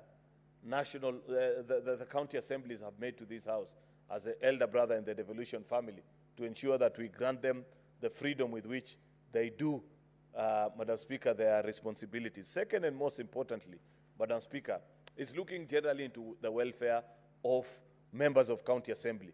Madam Speaker, you know at the beginning of this term, the kind of conversation that we had about salaries of members of county assembly, where SRC, Salaries and Remuneration Commission, drastically reduced remuneration for members of our county assembly and put it at a figure that perhaps shocked the country, especially those that know what service in public offices, especially elected officials, have to go through. And it left many of our county assemblies, Madam Speaker, in very difficult financial situations. And you know, Madam Speaker, I don't know whether that has contributed to the many wrangles that you continue to see in our county assemblies with the executive. In fact, in my 3 terms of being a senator, Madam Speaker, I have never seen a time where there is extreme wrangles between county assemblies and the executive as this particular time, Madam Speaker. And there are many reasons. I don't know. I don't want to speculate. But I highly suspect that the fact that the welfare of members of county assembly, Madam Speaker, hasn't been sufficiently addressed since the onset of devolution, Madam Speaker, has a thing or two to do with it. You know, members of a county assembly look at those that serve in the first term, Madam Speaker. If you find that your predecessor MCA who served before you, when salaries were better and there were more consistent flow of money to our county governments, Madam Speaker, ever since they left office, are living in raw abject poverty, Madam Speaker, chances are, during your time of service, you'll also be planning, because every politician lives with the practical reality of knowing that one day there will be a former something. It may be at the next election, the next or the subsequent one, they may survive it, but one day, one time, they will cease holding the power and the influence of public office, Madam Speaker, and therefore they need to be assured of their future, especially knowing the very fact that in this country, once you have served as an elected official, it's extremely difficult for you to secure employment elsewhere. Very few people will trust you. If you appear before an interview panel and you say, oh, I was a member of parliament previously, chances are very high that they will actually reject your request for employment, Madam Speaker. Then this passes and holds true from MCA all the way to members of parliament. Therefore, Madam Speaker, it is not waste of valuable legislative time to be processing this bill with regards to pension, actually, of our members of county assemblies, Madam Speaker. The principal object of this bill actually is to establish the county assemblies pension scheme, which is for all members of our county assemblies, and to provide for establishment of the scheme's board of trustees and provide for the scheme's management and administration. The bill proposes to have the scheme offer lump sum payments as provident, periodic payments as pension and income drawdowns. The proposed scheme will transition all members of a county assembly into one universal scheme for all 47 county governments, besides being open to other public officers and any other person that may be approved by this particular board. Madam Speaker, eventually when the devolution committee return their verdict on this particular bill, because earlier on I asked Senator Abbas, who's the chairperson of this committee, and I've had opportunity to listen to County Assemblies Forum, Madam Speaker, who shared their views and input on this particular bill. It will actually be important to note what their contributions will have been, how they intend the bill to be improved, but this is a basis upon which we are beginning this conversation on the need to ensure that members of our county assemblies, just like we that serve in the national legislature, have some form of pension, Madam Speaker. And let it be known, because I know how the Kenyan media operates, I would not be shocked if tomorrow morning I wake up to a screaming headline that says, oh, Majority Leader moves a bill to give pension to members of a county assembly. Then people will begin the usual conversation that is most of the time misinformed in our public spaces, Madam Speaker. This is not about raiding the public coffers. It is about setting up a pension scheme that perhaps, and just like ours, Madam Speaker, will be contributory. We deducted monies actually during our time of service here in this house, Madam Speaker, and eventually when you retire and you get to the proper age, Madam Speaker, you earn pension depending on how much you've contributed over the years. And that's why the members that have served longer, Madam Speaker, enjoy more resources, because it is actually a contributory scheme and not a raid on the public coffers, Madam Speaker, as many would imagine. The establishment of this scheme is paramount, as it will provide financial security, Madam Speaker, for members of the county assembly upon retiring and ensuring that they transition out of service with dignity and stability. I've explained, Madam Speaker, how we undermine devolution by having people serve in offices where they know that my only usefulness to this society is when I'm in office. And therefore, sometimes, even in their decision making, the fact that you have no guaranteed security in the future, people tend to make decisions that are short-sighted because they have no absolute plan, but plan for the future. But if you are certain, Madam Speaker, that there is already a scheme set out for you, Madam Speaker, where in future, once you retire or once you exit, Madam Speaker, from that particular office, Madam Speaker, there is a decent salary that can keep you going. How many times do you meet former members of county assembly, Madam Speaker, who struggle even with basic things as basic as school fees and even food to eat? Madam Speaker, my phone is full of messages from people that I know from across the country who previously served as either councillors or members of a county assembly. They gave service to this country, Madam Speaker, but we haven't organized ourselves in a way that you equally enjoy pension once your days here are done or in public service. Without a pension scheme, members and staff of our county assemblies face challenges in meeting their needs, leading to financial vulnerability. Therefore, this bill actually establishes the county assembly pension scheme, which will cushion members of our county assemblies from financial strain post-retirement. For this reason, the importance of this bill, Madam Speaker, can never be gainsaid. There are various parts of the bill, Part 1 to Part 5. Part 1 of the bill, which compromises Clause 1 to 5, contains the preliminary matters, which is a title, interpretation of terms, applicable clauses, Madam Speaker, and institution, organization, or state officer who shall join, and the scope of the bill, which is to the extent and range of those who may access services of this particular scheme. Part 2 of the bill, Madam Speaker, it comprises Clause 6 to 21, which provides for establishment of the scheme. It establishes the County Retirement Scheme Fund and its Board of Trustees, which provides the procedure for appointment of the trustees and the necessary qualifications. We don't want anybody, Madam Speaker, just any person that has the opportunity to arise and claim, Madam Speaker, that they should be allowed the chance to run these schemes. We need people that are qualified. So it provides that the trustees function and the powers and set the tenures to 3 years, renewable once, based on their performance, Madam Speaker. Part 3 of the bill, it comprises clause 22 to 37, contains the provisions on the administration of the scheme and provide for the appointment of the fund managers and the custodian. It also sets out their function. The functions of the administrator, who is the CEO, are also set out. Further, the part provides for membership of the scheme without a sponsor, thus vesting of benefits and withdrawal from the retirement savings account and retirement from the service, among others. It sets out the prohibited payments from the scheme, the usual statutory requirements of any pension scheme for those that follow how pension schemes operate.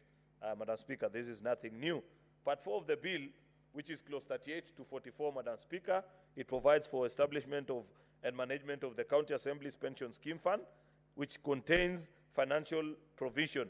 It provides for how surplus funds may be invested, as well as set out the requirements for the board to have a reserve account, Madam Speaker, a basic provision to ensure that for whatever reason, when members call upon the opportunity to draw from these funds, Madam Speaker, they have something that secures their future. You know, it's important, Madam Speaker, to ensure that our members of County Assembly actually, just like the rest of all of us that work in one place or the other, have financial stability upon their retirement. You know, Madam Speaker, it is not, oh, sorry, Mr. Speaker, I have noted the change. I was pretty much surprised addressing Madam Speaker only to notice she was behind me walking by. Mr. Speaker, it is assumed what is a contribution to poverty, Madam Speaker, where when they say poverty is a vicious cycle, Mr. Speaker, how many times actually people contribute to their own poverty by ensuring that they don't join any sort of a pension scheme, and eventually upon their retirement, they have to rely on members of the public or members of their family to sustain their life. And this should be actually the way. I hope, Mr. Speaker, that eventually we can get to a point where all public servants, and not just us members of parliament, actually make contributions away from the national scheme of the NSSF. I know every employed adult in the Republic contribute to the National Social Security Fund, Mr. Speaker, but over and above, there are many other pension schemes that people contribute to and hope that in their retirement in future they can draw from. It's my hope, Mr. Speaker, that eventually we can have all our public servants actually have a fund set out for them so that you don't have to go through what public servants go through, like police and teachers, by queuing at Bima House, Madam Speaker, for you to get your file approved. And most of the time, this is money that has been deducted from them. That I know we have combined that particular space with the setup of the, I think, public servant super, there's something, a very big, some institutions has a very big confusing name thereabout, but I don't know how practical it is. That's not what we are proposing for the MCAs. This is just one purely for members of our county assembly. Part 5 of the bill, which is clause 45 to 53, it sets out the general provisions, including the duty of care of the board, protection of trustees and employees of the scheme from personal liabilities, offenses, penalty clauses, the usual conversations about how to manage a scheme and how they conduct their business. So I wish to state that this is a very important bill, and I urge members of the Senate to support, Mr. Speaker, so that our brothers and sisters in our county assemblies, Madam Speaker, can have a more reliable pension scheme system, and upon their retirement from public office, Mr. Speaker, they live decent life, like they lived during the days as they toiled and served members of the public. With those very many remarks, I beg to move and request the Senator for Tana River, Senator Danson Buya Mungatana, to second this bill. I thank you, Mr. Speaker. Senator Mungatana. Thank you very much, Mr. Speaker, for giving me the floor of the House. Mr. Speaker, I want to really thank the Honorable Heriot, our Majority Leader, for moving this bill in a very eloquent way and expressing how important this bill is. Mr. Speaker, I think I'm one of the older members in this House. And Mr. Speaker, part of my political journey, I served the Republic of Kenya as elected member of Garsen. And Mr. Speaker, thereafter, I was out of office because I stood unsuccessfully twice for the position of governor of Tana River County. And later on, I came back to this House. The people of Tana River brought me to the Senate.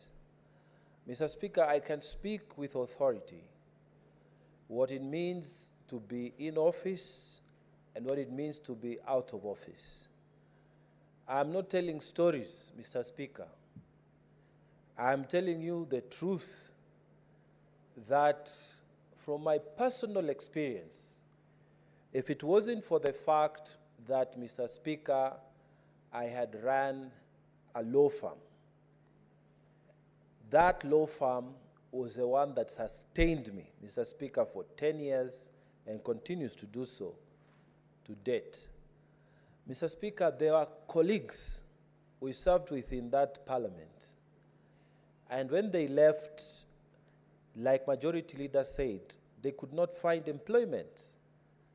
And Mr. Speaker, what is provided for, even in our scheme as senators and members of parliament, is if you have served for 2 terms consecutively. So if you haven't, and you did only 1 term, you have a problem. And if you have, but also you didn't make much contribution, you have a problem. And if you have, but you don't have another source of income, you have a problem. So, Mr. Speaker, what I'm talking about is real. We need to support members of county assembly who serve and they finish their term and are not re-elected by the people back to office. Mr. Speaker, it is real that when you are out of office, you face the reality that you cannot be employed. You have to have your own self-employment. You have to have your own business. And Mr. Speaker, a lot of our members of county assembly, they finish their term, they are not re-elected back, and they do not have businesses, Mr. Speaker. They do not have professional training. They are not engineers, they are not lawyers, they are not doctors. So they don't have something to fall back to in terms of their sustainable income. So, Mr. Speaker, it has been a problem. Back in Tana River County, Mr. Speaker, old members of the County Assembly of Tana River County, old members of the former Tana River County Council, when you meet them, Mr. Speaker, you feel bad because you want to help, but you can only do so much. Mr. Speaker, this bill is critical. This bill must be supported by the people of Kenya and by the Senate. Mr. Speaker, why I say so? People who have given service to this nation, people who have taken their time, some even left their careers to come and offer service to the people who elected them. And then after that, you find difficulties in going back to your career. And it's practical, and I keep going back to this, that after having served 10 years as a member of parliament, you go back to your practice and you find your old clients have moved on. Because when you took up public office, you didn't have time to give them all the attention they required. So they have moved on to other practitioners of the law. And if you're an engineer or you're a consultant in a certain field, say economics, if you left the House of Parliament, National Assembly, County Assembly, or the Senate, and you go back, you will find your clients have left. So, Mr. Speaker, it is like beginning afresh. You will find you are competing with much younger people who have gone into the field. So there is need for us to plan ahead for our members of the County Assembly. There is need for us to give them dignity when they retire from active politics or when they lose their position as members of County Assembly. Mr. Speaker, for members of Parliament, we have done something, and many members of County Assembly have asked this question. What about us? And therefore, Mr. Speaker, it is a good law that we have brought before this House, that people will now know that when they are in these positions, they'll be saving some money, and when they retire, that money is deducted from their salaries, and when they retire, that money becomes available for them for purposes of their existence, even as they supplement whatever other business they do. Mr. Speaker, this is critical because our retired councillors, Mr. Speaker, many of them, and I know of one particular one, who had a home, who was married. When the term got finished, he stayed with his wife. Financial difficulties came. They separated. He could not manage his family affairs anymore. And Mr. Speaker, even the house that he had built, he had to sell it to somebody else. This man, Mr. Speaker, started living at the mercy of brothers and sisters who will use, at some point, look upon him as their leader. So, Mr. Speaker, we need this kind of planning for our members of County Assembly. We do not want them to be in the position that the former councillors have been subjected to. We do not want them to be in a position like former members of Parliament before we had our Provident scheme that have also been subjected to. Mr. Speaker, serving the public is serving the public. Whether you are a member of the County Assembly, you are a member of the National Assembly, or you are a member of the Senate, or even you are elected as governor, or you are elected as a president. Mr. Speaker, when you look at the law that we formulated for presidents and former presidents, you would see that a president who is a retired president continues to draw 75% of the salary that he used to earn when in active service. So whichever way you look at it, that man or woman would be entitled to a decent life when they retire. When you come to members of County Assembly, Mr. Speaker, that has not been looked at all. When you come to members of the National Assembly and the Senate, Mr. Speaker, the amounts are not comparable to what the presidents or former presidents are getting. So, Mr. Speaker, because all these categories of public servants are doing the same work, they are serving the public, it is good for them to have a decent retirement package. Mr. Speaker, when you look at the formulation of this law, you would see that they have created the trustees who are supposed to manage all the 47 counties. The money is going to be in one place. And trustees are going to be chosen. The qualifications have been given, good qualifications. But Mr. Speaker, in this country, we've had problems and problems and problems when it comes to funds. Anything you see written a fund, CDF, Constituency Development Fund. When you hear Lab Trust Fund, when you hear anything that is ending up with one word called fund, Mr. Speaker, there are problems.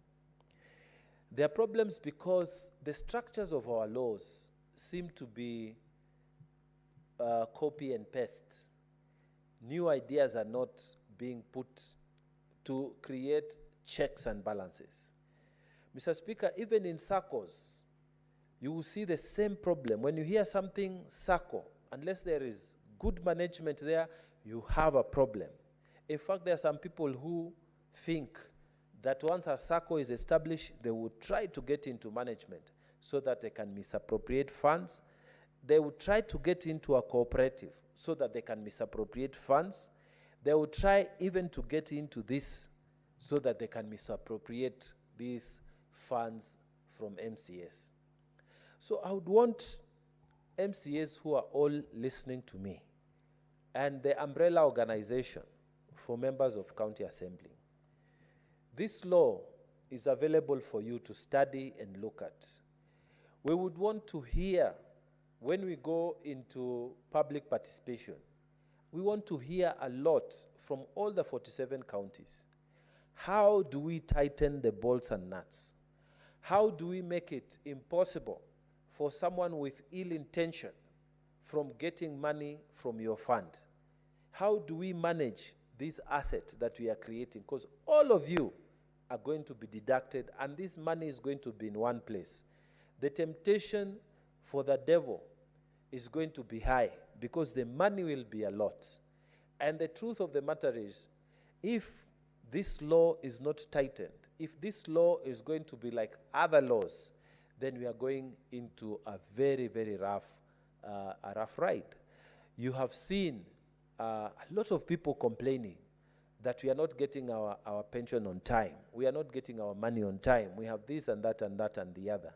Or my father has passed away. He was a member of this fund. He has not gotten anything. Or it's my wife who has gone. Or it is my husband. And Mr. Speaker, I am asking and I am appealing to members of the county assembly to really take time. If I were you listening to Senator Mngatana here today, I would quickly run to the umbrella organization and ask for a meeting that would authorize the hiring of lawyers to just look at how you can improve this law so that this money that is coming in, this fund that you are creating, nobody is going to play around with it.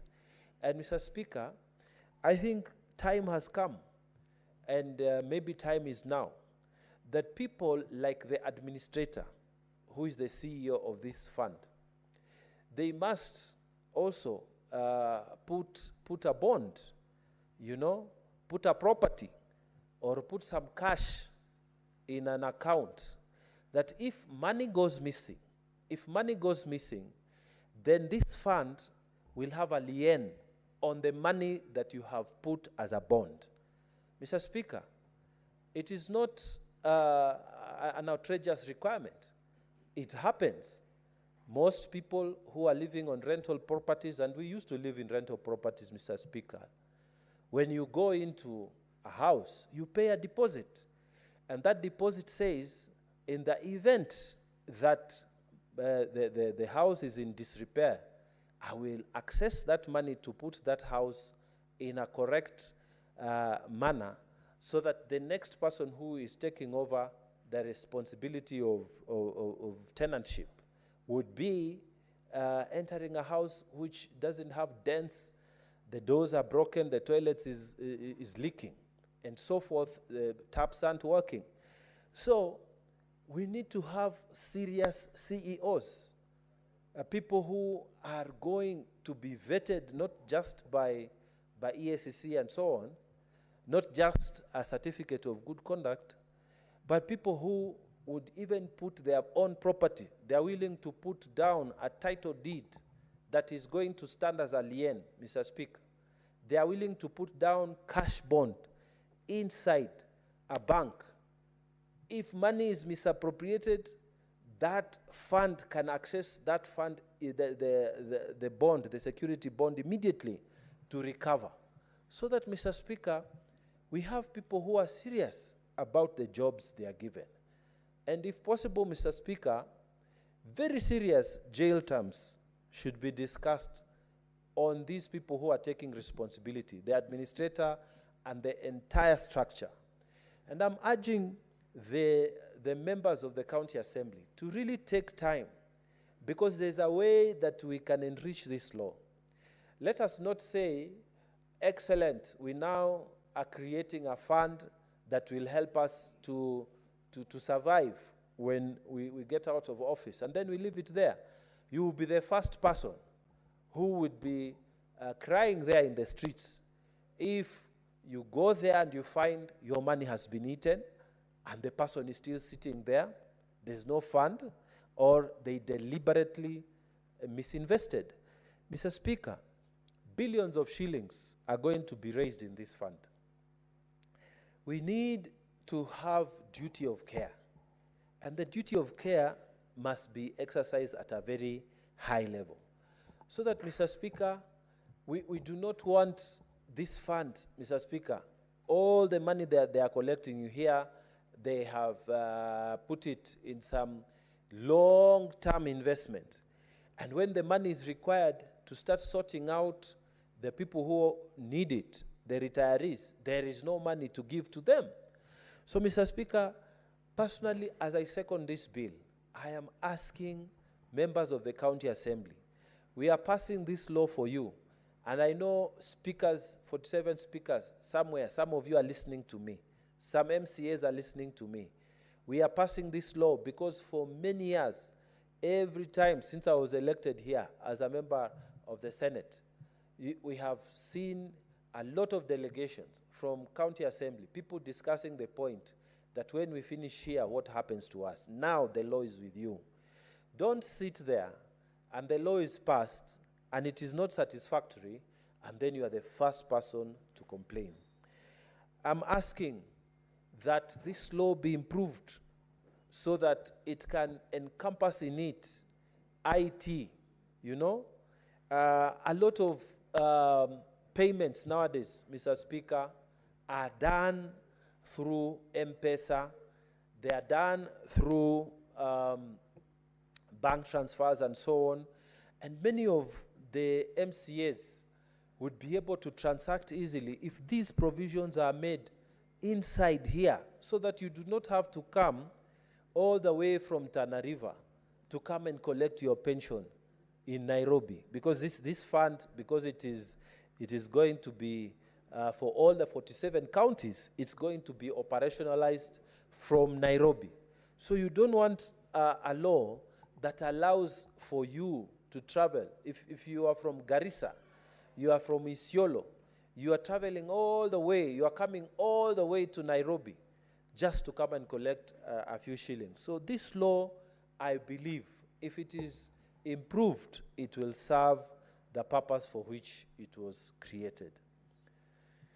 Mr. Speaker, as I come to finish my submissions, I want to state that when you look at the provisions which are at the end of this bill that we are creating, these are called the saving and transition provision.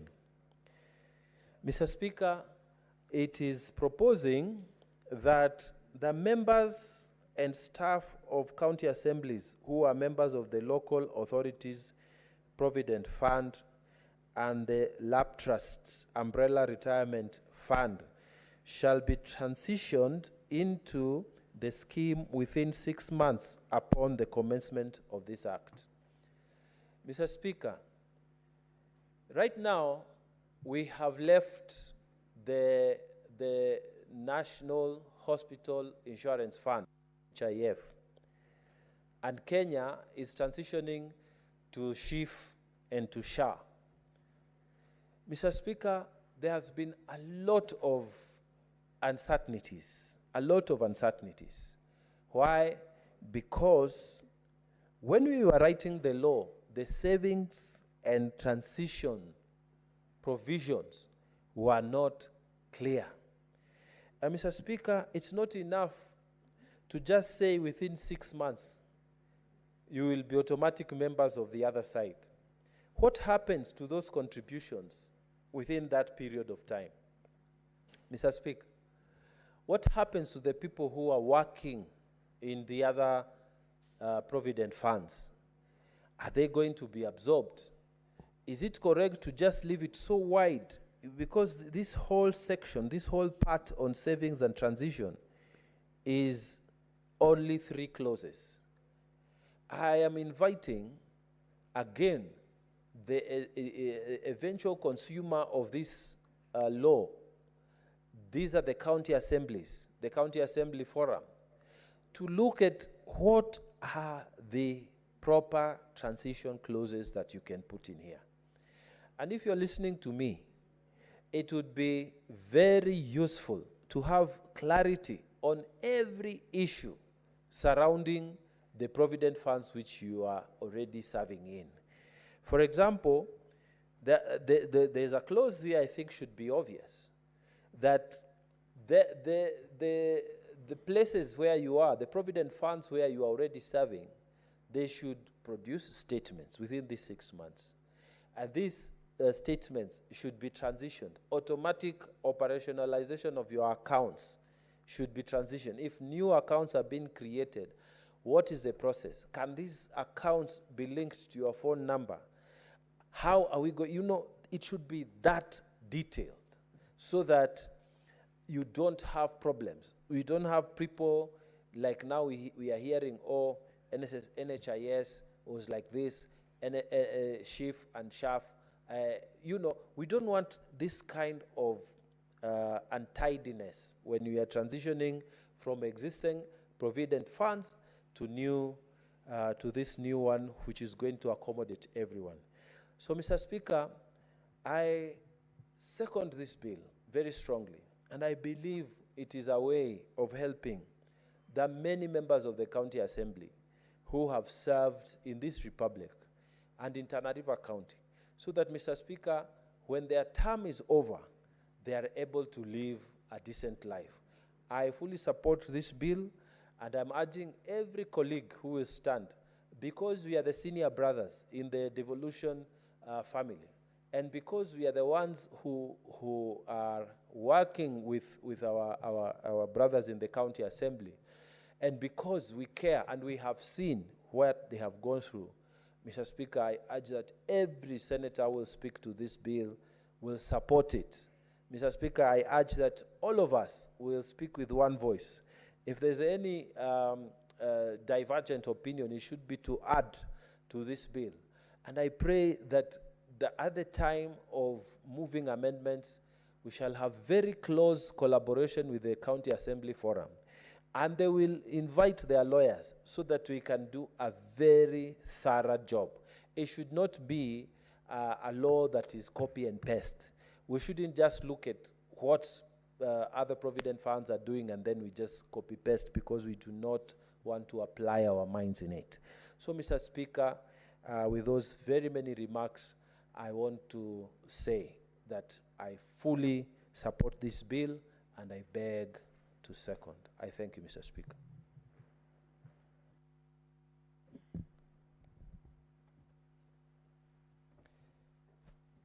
Honorable Senators, I now propose the question that the County Assembly's Pension Scheme Bill, Senate Bills number 14 of 2024, be now read a second time.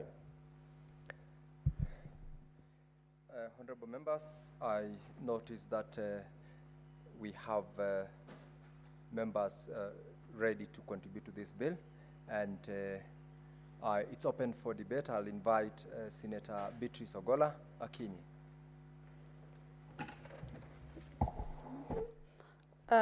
Thank you, Honorable Speaker. And I sincerely want to thank the mover of the bill, the majority leader, the Senator of Kericho County, Senator Aaron Cheriot. Honorable Speaker, of all the bills that the majority leader has moved, I think this one stands out. For me particularly, Honorable Speaker, probably because of background that I carry into the Senate.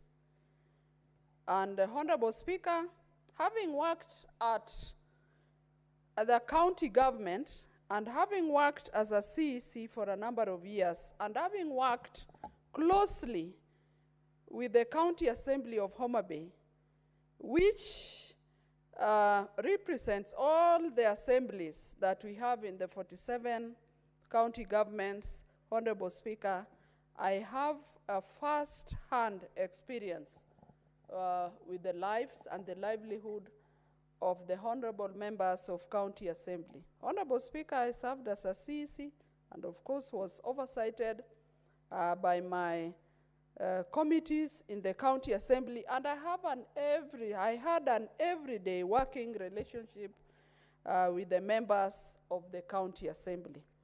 The County Assemblies, Honorable Speaker, are real core stakes of the devolution family. The county assemblies perform the primary oversight of all the works and all the funds, Honorable Speaker, that are given to the county governments. And Honorable Speaker, it is worth noting that as a Senate, we cannot struggle, Honorable Speaker, to give over 385 billion to county governments, Honorable Speaker, and then the houses that oversights this money by county assemblies, as stated, we really would not be concerned about their lives after they are through with their work, Honorable Speaker. It is based on that I rise to support the County Assembly's Pension Scheme Bill 2024. Honorable Speaker, these are parliamentarians at the county level. They are the first-line legislators that are more closer to our people at the counties. In the words, Honorable Speaker, they live daily with members of the public. They are able to sort most of their problems, Honorable Speaker. They are able to listen to all the challenges that our people have, ranging from social challenges, Honorable Speaker, to economic challenges that our people have, and all of us as representatives of the people, we know most of the problems that the members of the county assemblies deal with. But above all, Honorable Speaker, members of the county assemblies have their lives. They have families, Honorable Speaker. They have children to look up to.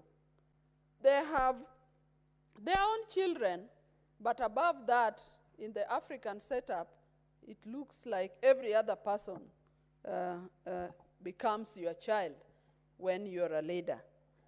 They deal with the normal problems that other families deal with, ranging from school fees to so many commitments that we have in our communities, to sickness, to deaths that are all over in our communities, Honorable Speaker. Honorable Speaker, just as the bill states, this bill is for the social security of the members of the county assembly, of course, from their savings, made from their savings from all the years they will have served as members of the county assemblies. And so it is important that we get a bill, that addresses the management of this fund, Honorable Speaker. I support this because in the bill sets out rules and regulations for the scheme. And this is important, Honorable Speaker, because these regulations and rules will protect the benefits of these members. Honorable Speaker, there are other benefits that are run in county assemblies. I remember in the Wahome Bay County Assembly that I come from, there was a hue and cry from some staff when one term was over, and these members of staff, Honorable Speaker, are people who were working on contract of 5 years. They had been instructed about certain savings they were making, and when the term ended, Honorable Speaker, they knew there were some benefits that were accrued to them. Honorable Speaker, for a long time, when the term began, these members of staff of the Wahome Bay County Assembly were chasing these benefits. And Honorable Speaker, when you have planned with some money, when the year begins, you know you are going to get some money, and this money was not coming forth, Honorable Speaker. And that is why I support this bill, because the rules and regulations are directly spelled out. And Honorable Speaker, this is going to enhance the management of this fund. Honorable Speaker, as I've said, the members of the County Assembly are closer to our people. And so there is a need for some saving for them, because the lifespan of a politician, Honorable Speaker, sometimes is never very clear. And as the mover of the motion says, one time you are here, the next time you may not know the environment in which you are going to operate. Honorable Speaker, even as I stand here, I'm a nominated senator. I'm looking forward to be elected in a post in the next election. Honorable Speaker, what happens if that does not happen? It is based on those misgivings, Honorable Speaker, that we as a Senate that looks at the interests of the county, it would be important that we establish a pension scheme that will take care of any eventuality of all members of the County Assembly. Honorable Speaker, we have worked with these members, and we have seen the lives that some of them are leading when they lose their seats after every 5 years. I can testify to you, Honorable Speaker, that having worked with at the first term of devolution, and when that term ended, I can testify in this house that I saw some honorable members of the County Assembly of my county who are leading very miserable lives. Some of them came around into the offices of the executive looking for work and looking for support.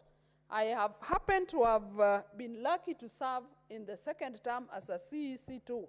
And so we were able to see these honorable members move from one office to the other looking for survival. And Honorable Speaker, that was expected and is expected because they have basic needs to make.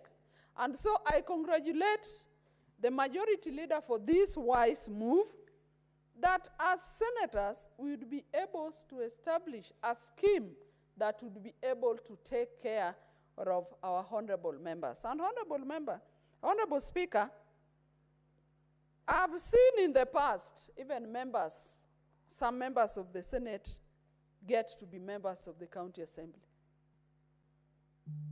And we need, as leaders, to really have a vision on how a number of us are going to survive the next day when they are out of their work.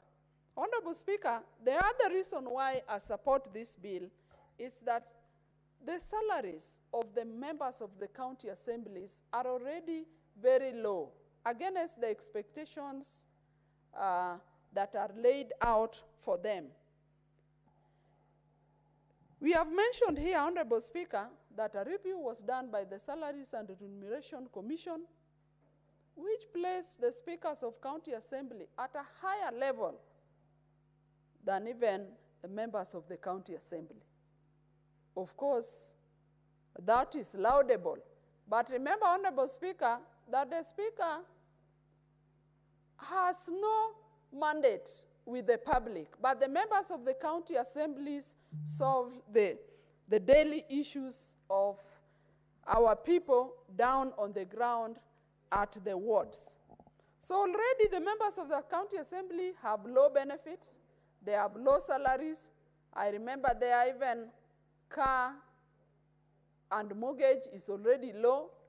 So, Honorable Speaker, we must ensure that a saving is inculcated in the county assemblies where they would be able to save some money that will cushion them when finally they leave or they retire from their county assemblies or when they lose their seats, Honorable Speaker. I also have a reason to support this bill because of this bill spells out the establishment of a board of trustees. And it is so much in details who the bill states will form the members of the board of trustees.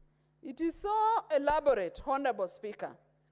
But Honorable Speaker, whoever becomes a member of that board may not matter so much because they will be taking care of the interests of the county assembly. For me, Honorable Speaker, I want to stress on the fact that this board must be guided by what is spelled out in Chapter 6 of the Constitution of this Republic. That Chapter 6 talks about leadership and integrity. It talks about honesty, talks about accountability, talks about the values that are enshrined in our Constitution. Honorable Speaker, why this would be important? Why this would be important, Honorable Speaker, is that there would be values that are expected from us as spelled out in Chapter 6. The Board of Trustees will be dealing with monies that the county assembly members shall have voluntarily saved over the years. Honorable Speaker, it is very painful that somebody will have, an officer will have saved money from their salary. And when this is saved, Honorable Speaker, somebody who manages this money mismanages it and finally it does not benefit the members of the county assembly. I say this because there have been similar practices in other professions. I'm a teacher by profession, and I remember my father, who was also a teacher, was saving in a pension for the teachers of the then Greater Southern Nyanza. And I remember an investment was made that they built a very expensive house in Homa Bay called Sonyanko Plaza. But at some point, because of mismanagement, Honorable Speaker, teachers were suffering with their children leaving school, and yet teachers had saved for this pension scheme. So, Honorable Speaker, I would like the issue of integrity to be emphasized. And finally, Honorable Speaker, access to their contributions when they retire from the county assemblies must be made easier, so that the reason for their benefit, for their saving the reason for their saving and value for money is met by the families. Honorable Speaker, lastly, I want to caution that whoever will be managing these funds, let there be prudent management, Honorable Speaker.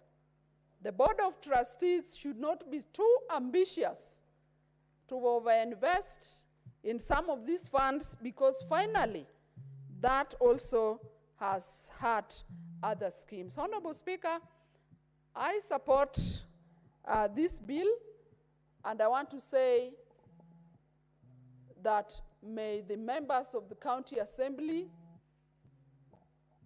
once this bill is passed, invest more in this scheme, and by investing in this scheme, the honorable members of their county assemblies will be investing in their future and will be investing in the future of their children. Honorable Speaker, I support. Senator Beatrice, you're doing very well until Senator Eddie guessed to. I hope that disruption did not take away the contributions you decided to conclude on your contribution.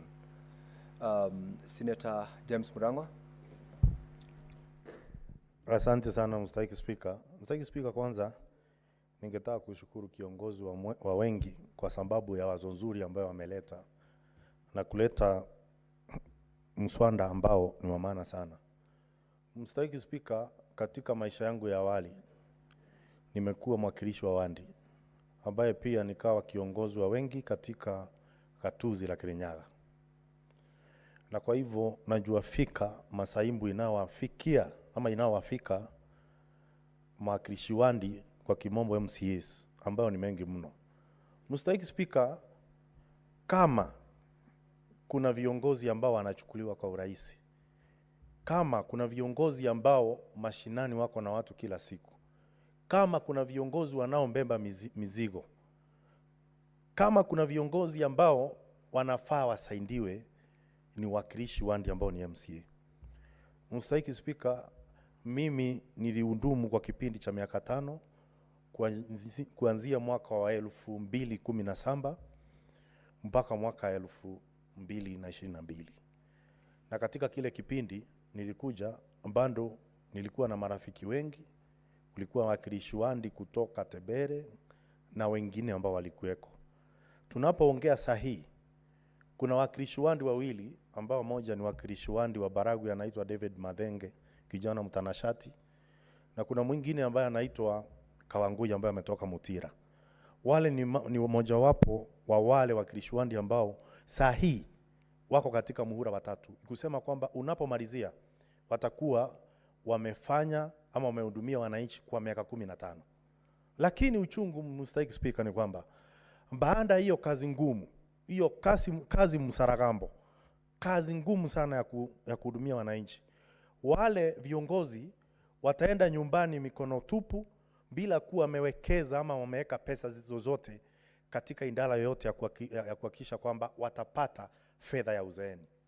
Mstahiki Spika, hakuna kitu kimbaya kama mtu ambaye amehudumia wa Kenya, mtu amefanya kazi na anapoenda nyumbani anaenda mikono mitupu, na Mswahili unasema mikono mikavu ya hailambwi. Mstahiki Spika, baadhi ya wale walikuwa wanaitwa madiwani councillors ambapo wako Kirinyaga mpaka siku ya leo, unajua vizuri kuna mswada ulipitishwa katika hii mbunge ambayo ilisema kwamba walipo pesa zao za uzeeni, wengi washaga dunia na shinda nyingi za kimwili afya, hawakuweza hata kujikimu katika kujitunza wao wenyewe kwa sababu pesa yao ya uzeeni haikulipwa. Na ndio hata kama tunasukuma hiyo kufanyika, leo hii inasimama hapa niseme ya kwamba wazo kama hili ni nzuri sana kuhakikisha kwamba viongozi wetu baada ya kustaafu ama kuondokea kipindi chao cha huduma kwa wananchi hawapitii shida ambazo wengi wanapitia. Mstahiki Spika, leo hii mimi kama seneta ninafanya kipindi cha miaka 5. Kama nitaamua kurudi katika mbunge hili, nitakuwa nimefanya miaka 10. Hiyo ni kusema nitakuwa na pesa ya uzeeni miaka yote yangu ambao nitakayoishi. Lakini katika ile pesa ambayo ninawekeza ama ninayokata kutoka mshahara yangu, nikifanya kwa kipindi cha miaka 5, ile pesa nitapewa kama ile inaitwa kwa kimombo gratuity nikienda nyumbani. Mfumo kama ule wa kuwekeza pesa katika hii bondi ya kuhakikisha kwamba anapata pension na pesa ya uzeeni ni nzuri zaidi.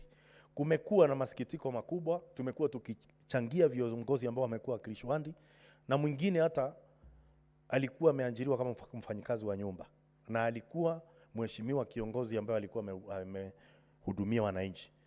Mstahiki Spika, uzuri wa mswada ulio mbele yetu, nimeona katika kuundwa kwa bodi ambayo itaangalia maslahi ya pesa uzeeni, kwamba watakaowekwa katika ile bondi wengi watakuwa ni wakilishi wandi, ili waweze kufanya uamuzi ambao utakuwa unafaidisha wale wakilishi wandi.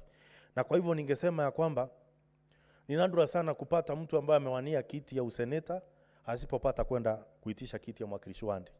Lakini ile mateso ambayo inapitia wale ambao wamemaliza hatamu yao ya uongozi itakuwa imetatuliwa na mswada ulio mbele yetu. Mstahiki Spika, Mstahiki Spika, sana sana zile ujumbe fupi tunapata kutoka kwa MCAs katika maeneo tofauti kutoka gatuzi zetu, wanatupa ujumbe muhimu, kwa sababu mwakilishi wandi anakaa kwa andi yake na anajuana na kila mtu. Sana sana kazi wanaofanya tunaweza ifananisha na ile ya machifu. Kukiwa na harambee ya ugonjwa, mwakilishi wandi ni wa kwanza kuitwa. Kukiwa kuna nyumba imechomeka, mwakilishi wandi ni wa kwanza kuitwa. Kukiwa na magonjwa ambayo inafaa kuchangiwa, wengi wanatumia hata magari zao kama ambulensi. Lakini shida ya mwakilishi wandi, kwa sababu unajua hii tutaangalia maslahi yao kwa mambo ya pesa uzeeni, shida yake kubwa ni kwamba tunapoangalia hata hii maslahi ambayo tunaiangalia siku ya leo, pia ni vizuri tuangalie wakilishi wandi pia katika ile pesa ambayo wanafaa kupewa, ile ilikuwa inaitwa wandi fund, itawafikia kivipi? Wengi wanaoishia kuwa maskini na walala hoi ni wale ambao wanakuanga wamejitolea pesa yao kujaribu kusaidia. Wanasaidia kwa nini?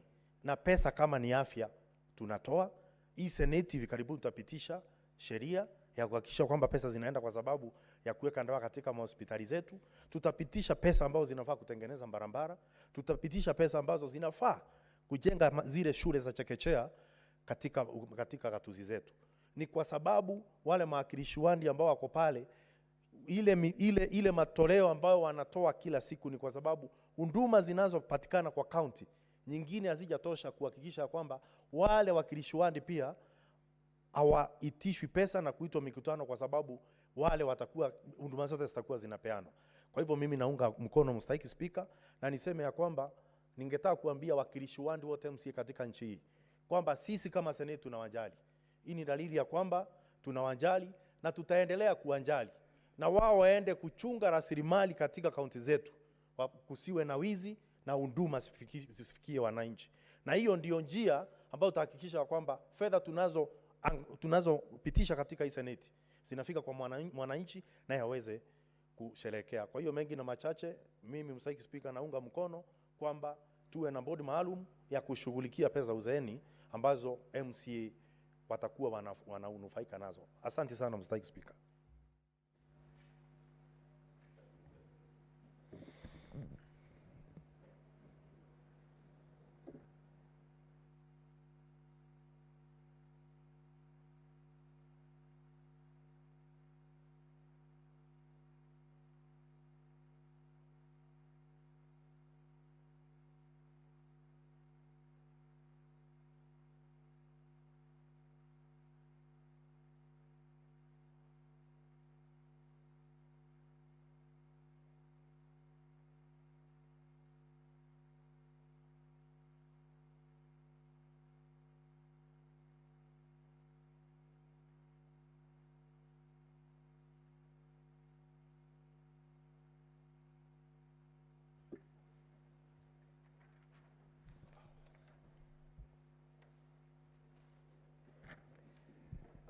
Honorable Senators, it is now 6:30 p.m. Time to adjourn the Senate. The Senate therefore stands adjourned until Thursday, 21st of November, 2024 at 2:30 p.m. in the National Assembly chambers.